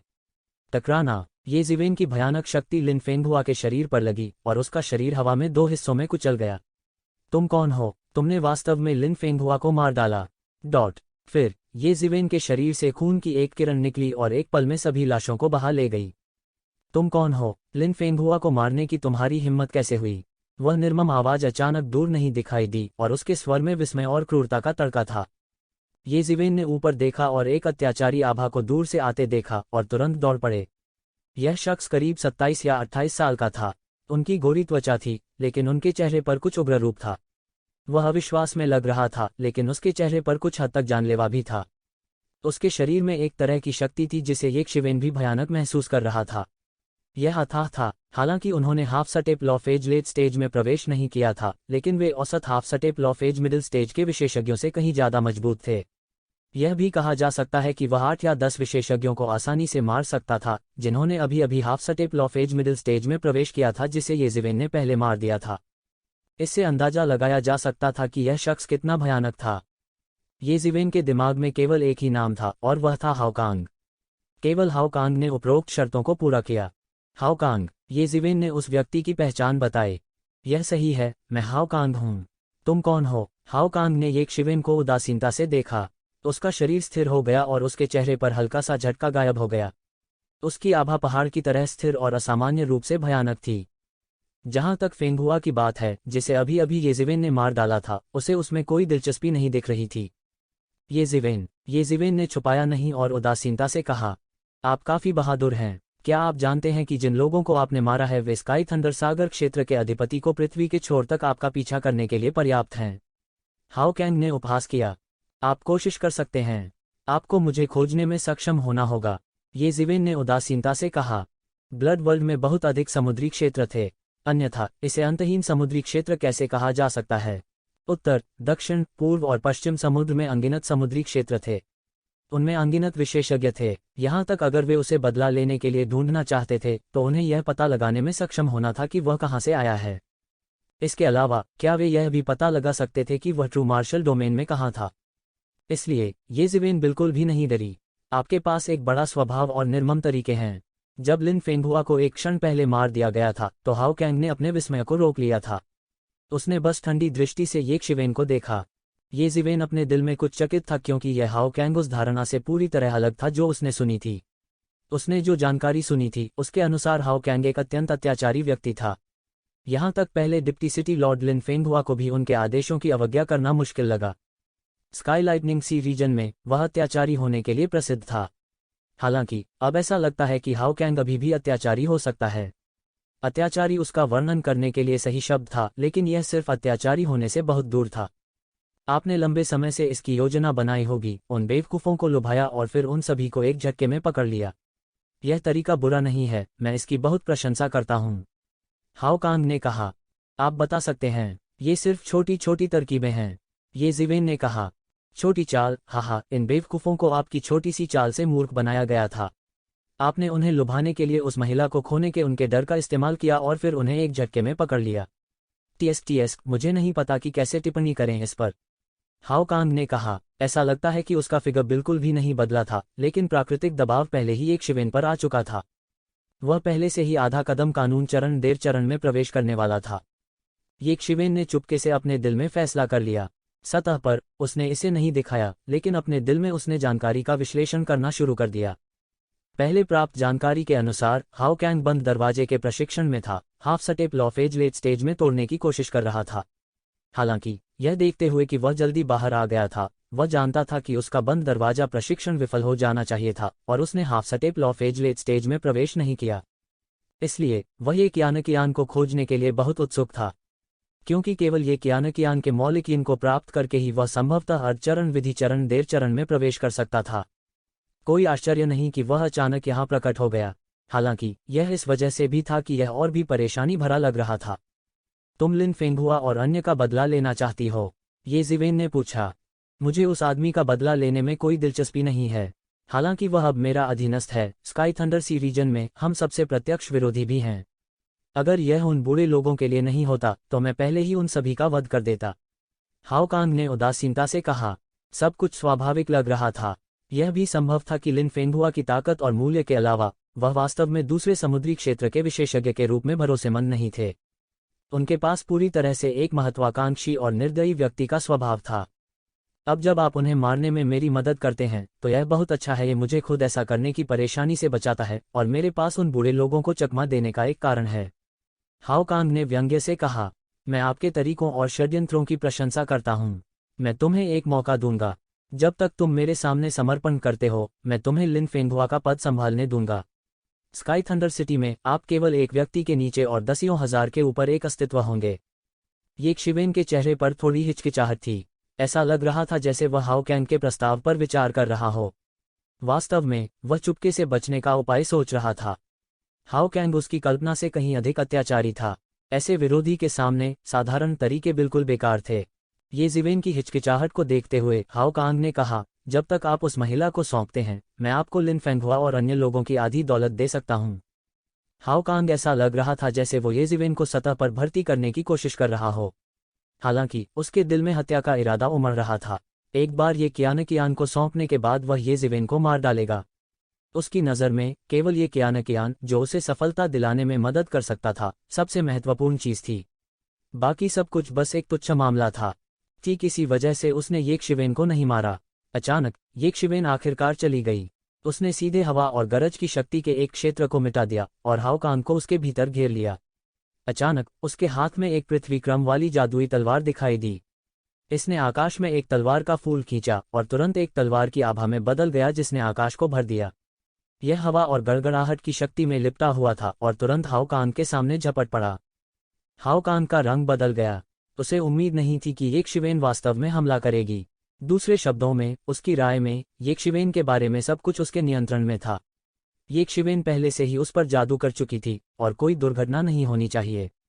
हालांकि ये शिवेन सामान्य ज्ञान के अनुसार काम करने वाली व्यक्ति नहीं थी। तुम मौत को दावत दे रहे हो, हाओ कांग चिल्लाया और हवा और गरज की शक्ति के क्षेत्र को कुचल दिया जो फैल रहा था। आखिरकार ये जीवेन का दायरा उसके मुकाबले बहुत हीन था। जब वह लिन फेंगहुआ के साथ काम कर रहा था तब भी ये जिवेन उसे हराने के लिए अपनी अत्याचारी ताकत पर भरोसा कर सकता था। हालांकि हाओ कैंग जैसे अत्याचारी व्यक्ति के सामने उसके दायरे का नुकसान निस्संदेह प्रकट हुआ था। जब तक उसकी साधना एक कदम आगे नहीं बढ़ पाती शायद उसके लिए हाओ कांग के खिलाफ संघर्ष करना बहुत मुश्किल होगा। इसके तुरंत बाद उसने लापरवाही से पकड़ लिया और गड़गड़ाहट और बिजली से भरे आकाश में बदल गया। वह तलवार की आभा से टकराया जिससे आकाश भर गया। बूम! उसने बलपूर्वक तलवार की आभा को अलग कर दिया। Thump thump thump! ये शिवेन बार बार पीछे हटी। उसके द्वारा उठाए गए हर कदम पर रक्त क्यूई का एक टुकड़ा सीधे गिर जाता था। दृश्य असाधारण रूप से मनोरम लग रहा था। उसने बलपूर्वक इस शक्ति को हवा में मोड़ दिया और यहाँ तक कि उसके मुंह के कोने से खून बहने लगा। यह महज एक टक्कर थी और ये जिवेन को कुछ मामूली चोटें आई थीं। कोई भी हाओ कांग की ताकत की कल्पना कर सकता है। इस समय ये शिवेन के दिमाग में अनगिनत विचार आ रहे थे। यह हाओ कैंग निश्चित रूप से एक ठंडा और महत्वाकांक्षी व्यक्ति था। इस तरह के व्यक्ति से निपटना निश्चित रूप से सबसे कठिन था। ऐसा इसलिए था क्योंकि इस प्रकार का व्यक्ति दुष्ट और निर्दयी था। उसने लंबे समय से देखा था कि इस हाओ कैंग का कोई अच्छा इरादा नहीं था। इसके अलावा उन्हें डिप्टी सिटी लॉर्ड बनने में कोई दिलचस्पी नहीं थी। यदि वह वास्तव में अधिकार को हथियाना चाहता था तो क्या बेहतर नहीं होता कि वह फलते फूलते बादलों के शहर में रहे। तुरंत ये शिवेन ने संकोच नहीं किया। टेम्पेस्ट विंग्स की एक जोड़ी हवा में उसके पीछे खुल गई। अचानक फड़फड़ाहट के साथ उसका फिगर तुरंत वज्रपात की तरह उड़ गया। खून की बत्ती बुझ गई और ये कियान जो घाटी में था तुरंत ऊपर लाया गया। ये कियान के पास जरा सा भी प्रतिरोध नहीं था और ये जिवेन द्वारा कब्जा कर लिया गया था। दूसरे शब्दों में वह जिसके कंधे के ब्लेड बंद थे उसमें विरोध करने की क्षमता थी। चलो चलते हैं, यह हरामी क्रूर है, तू जिवेन धीमी आवाज में चिल्लाया। उसके पीछे टेम्पेस्ट के पंख अधिक बार फड़फड़ाए। वास्तव में ये कियान ने इसे अभी अभी घाटी में देखा था। ये जिवेन की तुलना में वो हाओ कांग के आतंक के बारे में अधिक जानती थी। आखिरकार वह हाओ कैंग ही था जिसने उसे वापस पकड़ लिया था। इस कारण से कई विशेषज्ञों को भेजा गया और उसे एक झटके में पकड़ लिया गया। हाओ कैंग ने जिस क्षण से अपनी चाल चली तभी से वो जानती थी कि ये जिवेन हाओ कैंग की विरोधी नहीं थी। हालांकि हाओ कैंग की ताकत अथाह और अथाह थी। उत्कृष्ट क्षेत्र 8वां स्तर अभी भी उत्कृष्ट क्षेत्र 8वां स्तर था। पानी कितना भी गहरा क्यों न हो वह सीमित था। यह एक बड़ी नदी की तरह था। यांगीजी नदी भी समुद्र की गहराई की तुलना नहीं कर सकती थी।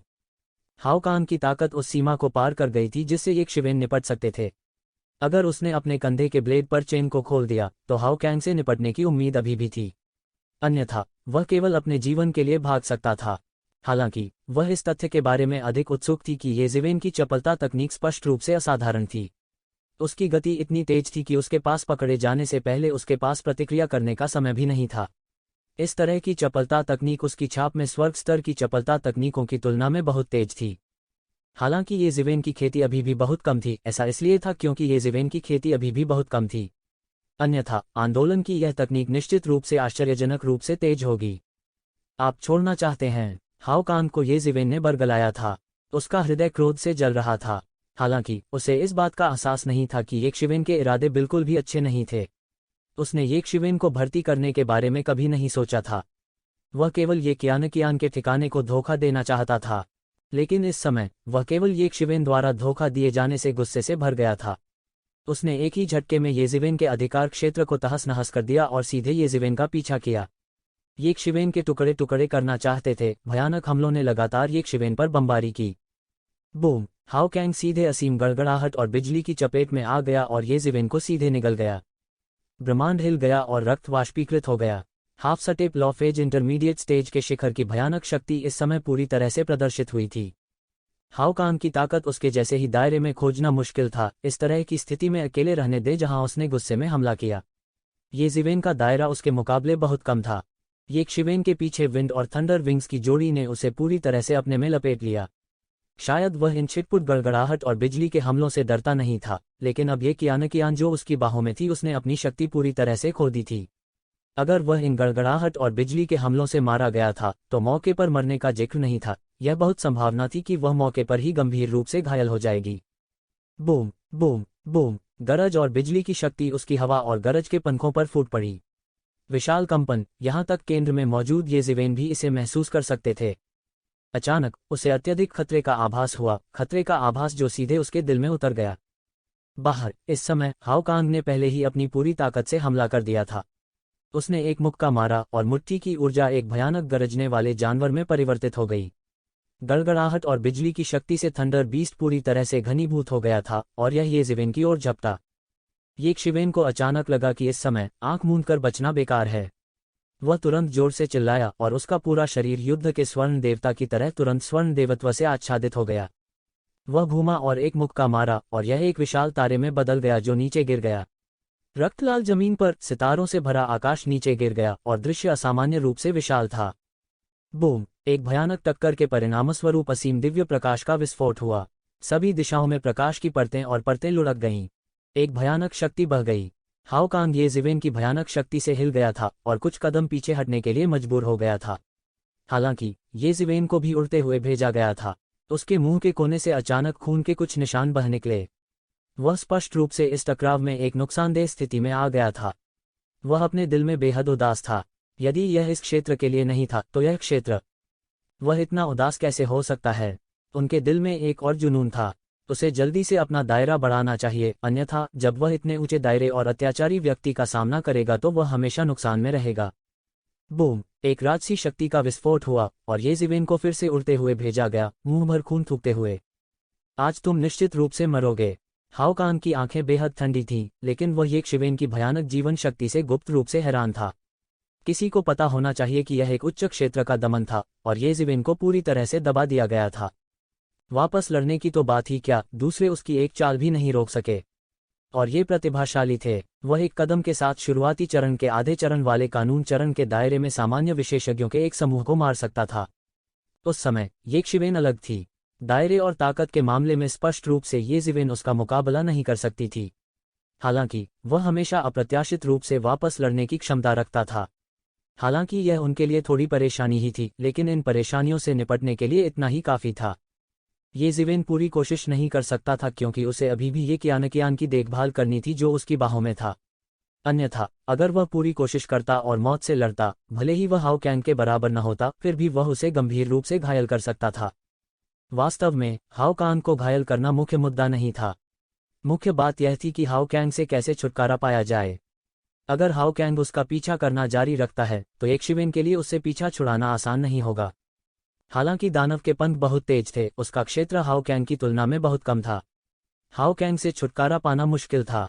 एकमात्र तरीका यह था कि हाओ कैंग को उससे छुटकारा पाने के लिए पहल करनी चाहिए। लेकिन हाओ कैंग के अथक प्रयास को देखते हुए, मुश्किलों का सामना करते हुए उसे पीछे हटाना इतना आसान नहीं होगा। ये ज़िवेन का अनुमान सही था। हाओ कांग ये ज़िवेन से नफरत करता था, न केवल इसलिए कि ये ज़िवेन ने उसे धोखा दिया, बल्कि इसलिए भी कि ये क्यानकियान ये ज़िवेन की बाहों में था। ये क्यानकियन इस बात से संबंधित था कि क्या वह थोड़े समय में आधे चरण के दायरे के अंतिम चरण में प्रवेश कर सकता है। ये क्यानकियान के बिना भी उसका मानना कि वह हाफ स्टेप ट्रांसेंडेंस रियलम के अंतिम चरण में प्रवेश कर सकता है। हालांकि इसमें 1 महीना या 2 महीने या इससे भी अधिक समय लग सकता है। ब्लड वर्ल्ड में हर मिनट और सेकंड बहुत कीमती था। वह हाफ स्टेप ट्रांसेंडेंस रियलम के आखिरी चरण तक पहुंचने में इतना समय बर्बाद नहीं करना चाहता था। वह इस पर अधिक समय देना चाहता था कि आधे कदम के दायरे के अंतिम चरण में कैसे पहुंचा जाए। आधे कदम के दायरे के बाद के चरण की तुलना में आधे कदम के दायरे के बाद के चरण एक बड़ी परियोजना थी। यहां तक वह भी निश्चित नहीं था कि ब्लड वर्ल्ड छोड़ने से पहले वह आधे कदम के दायरे के अंतिम चरण तक पहुंच सकता है या नहीं। इसलिए उसके पास बर्बाद करने के लिए इतना समय नहीं था। उसे ये क्यानकियान को येशिवेन से वापस लेना था। उसकी नज़र में ये क्यानकियान उन अमृतों से अलग नहीं था। उन्होंने ये क्यानकियान को मानव अमृत में बदलने पर भी विचार किया। यह सोचकर उसे लिन फेंगहुआ से और भी ज्यादा नफरत हो गई। वह मरने लायक थी। उसने वास्तव में ये क्यानकियान का इस्तेमाल किया था, जिसे उसने एक सौदा करने के लिए एहतियात के तौर पर इस्तेमाल किया था। हालांकि उसने स्काई थंडर सागर क्षेत्र में एक से अधिक बार इस तरह के काम किए थे, लेकिन समस्या यह थी कि अब उन्होंने ये क्यानकियान को खो दिया। वह मरने लायक थी। उसके दिल में उन सभी लोगों को एक साथ जोड़ा जाना उतना महत्वपूर्ण नहीं था जितना कि ये क्यानकियान की उंगलियों में से एक। इस समय येशिवेन का दिमाग पूरी तरह से काम कर रहा था। स्पष्ट रूप से हाओ कांग से छुटकारा पाना इतना आसान नहीं था। उसके मन में हजारों विचार घूम रहे थे। उसे अचानक एक विचार आया। एक बार जब यह विचार उनके दिमाग में आया तो यह तुरंत नियंत्रण से बाहर हो गया। उसने बिना किसी हिचकिचाहट के अपने शरीर पर पंख फड़फड़ाए और तुरंत उड़ गया। उसकी आकृति तुरंत प्रकाश की धारा में बदल गई और एक दिशा में उड़ गई। उसके पीछे हाओ कांग बारीकी से पीछा कर रहा था। वह येशिवेन को जाने देने के लिए बिल्कुल भी तैयार नहीं था। अचानक ये ज़िवेन की आकृति उड़कर सीधे एक पर्वत श्रृंखला में जा गिरी। हाओ कांग मूल रूप से ये ज़िवेन का पीछा करना चाहता था, लेकिन वह इस पर्वत श्रृंखला के बाहर रुक गया। वह थोड़ा भौहें चढ़ाए क्योंकि उसे इस पर्वत श्रृंखला से एक अत्यंत भयानक आभा महसूस हुई। यह पूरी पर्वत श्रृंखला को कसकर धंक रहा था। यह ऐसा था जैसे यह अपनी संप्रभुता की घोषणा कर रहा हो। इस स्थान में प्रवेश करने वाले सभी योद्धा आभा से पलट जाएंगे। हाओ कैंग ने तुरंत निर्धारित किया कि यह एक भयानक रक्त जानवर था जो पारगमन क्षेत्र के अंतिम चरण में आधा कदम था। ब्लड वर्ल्ड में भी इस स्तर का ब्लड बीस्ट बहुत आम नहीं था। इस स्तर से ऊपर ट्रांसेंडेंस क्षेत्र के रक्त पशु थे। हालांकि यह अज्ञात था कि क्या वे ब्लड वर्ल्ड की शक्ति से दब गए थे, लेकिन पूरे ब्लड वर्ल्ड में ट्रांसेंडेंस दायरे और उससे ऊपर के कई ब्लड बीस्ट नहीं थे। ट्रांसेंडेंस क्षेत्र के अंतिम चरण में आधे कदम का इस तरह का ब्लड बीस्ट बहुत भयानक था। ऐसी स्थिति में जहां ट्रांसेंडेंस क्षेत्र ब्लड बीस्ट्स दिखाई नहीं देते थे, ट्रांसेंडेंस क्षेत्र के अंतिम चरण में आधे कदम का ब्लड बीस्ट लगभग सबसे भयानक ब्लड बीस्ट था जिसे हर कोई देख सकता था। हाओ कैंग ने शायद ही कभी इस स्तर के रक्त पशुओं को देखा हो। यदि वह भी पारलौकिक क्षेत्र के अंतिम चरण में आधे कदम के अंतिम चरण में प्रवेश कर गया होता तो वह इस लड़ाई में कंजूस नहीं होता। हालांकि वह पारगमन क्षेत्र में आधे कदम के मध्य चरण में ही था। इसके अलावा वह ब्लड वर्ल्ड जैसे माहौल में था। यह लगभग पूर्वाभास था कि वह निश्चित रूप से पराजित होगा या मारा भी जाएगा। अगर ये ज़िवेन कहीं और होती तो वो बिना किसी हिचकिचाहट के उसका पीछा जरूर करता। हालांकि वह ट्रांसेंडेंस क्षेत्र के अंतिम चरण में आधे कदम के इस रक्त जानवर के क्षेत्र में आ गया था। यदि वह उसका पीछा करना जारी रखता है तो निश्चित रूप से इस रक्तबीज द्वारा उस पर हमला किया जाएगा। इस बात में कोई शक नहीं था। धत्तेरी की, उसने दांत पीस लिए। वह अनिच्छुक था, अत्यंत अनिच्छुक था। वो येशिवेन को इस तरह जाने नहीं देना चाहते थे। वह ये क्यानकियान को इस तरह जाने देने के लिए और भी अनिच्छुक था। आखिरकार ये क्यानकियान इस बात से संबंधित था कि क्या वह थोड़े समय में आधे चरण के अंतिम चरण में पारगमन क्षेत्र के अंतिम चरण में प्रवेश कर सकता है। इसके अलावा उसे इस बात की भी चिंता थी कि येशिवेन भागने का अवसर ले लेगी। अगर उसने येशिवेन को मरते हुए नहीं देखा होता तो वह हार मानने को तैयार नहीं होता। हालांकि थोड़ी देर बाद उसने नीचे से रक्तबीज की दहाड़ सुनी। यह आकाश में चला गया और आकाश में रक्त के बादलों को तोड़ दिया। फिर यह पागलपन से दहाड़ता है। यहां तक पूरी पर्वत श्रृंखला में रक्त ऊर्जा भी संघनित हो गई। Boom boom boom. इसके तुरंत बाद नीचे से एक जोरदार धमाका हुआ। उन्होंने उस रक्तबीज का सामना किया है। इस समय हाओ कांग ने तुरंत अनुमान लगाया, ऐसा होना चाहिए कि एक शिवेन ने उस रक्तबीज का सामना किया और लड़ाई का कारण बनी। लड़ाई के बाद के परिणाम अभी भी हवा में महसूस किए जा सकते हैं। हालांकि उन्होंने नहीं छोड़ा। वो एक शिवेन के मरने का इंतजार करना चाहता था, नहीं तो वह मरने को कैसे तैयार हो सकता था। कुछ समय बाद रक्तबीज की दहाड़ धीरे धीरे कम हो गई और रक्त ऊर्जा धीरे धीरे सामान्य हो गई। लड़ाई खत्म हो गई है। हाओ कांग ने तुरंत निर्धारित किया कि लड़ाई समाप्त होनी चाहिए थी। अब तक उसने ये शिवेन को बाहर आते नहीं देखा था। दूसरे शब्दों में, ये शिवेन को अंदर ही मर जाना चाहिए था। उसने तुरंत अपने दिल में दर्द महसूस किया। बेशक यह ये शिवेन की मौत के कारण नहीं था। उनकी राय में भले ही ये शिवेन 100 बार भी मर जाए, यह उसके पापों का प्रायश्चित करने के लिए पर्याप्त नहीं होगा। भले ही एक शिवेन 1000 या 10,000 बार मरे, वे मरने के योग्य थे। स्वाभाविक रूप से उसने अपने दिल में दर्द महसूस नहीं किया। संयोग से यह ये कियान की मौत नहीं थी। इसके बजाय यह उसके दिल की मानवीय दवा थी जो चली गई थी। ये कियान के बिना उसे 9 येन बॉडी सोर्स फनेस कहाँ से मिल सकता था।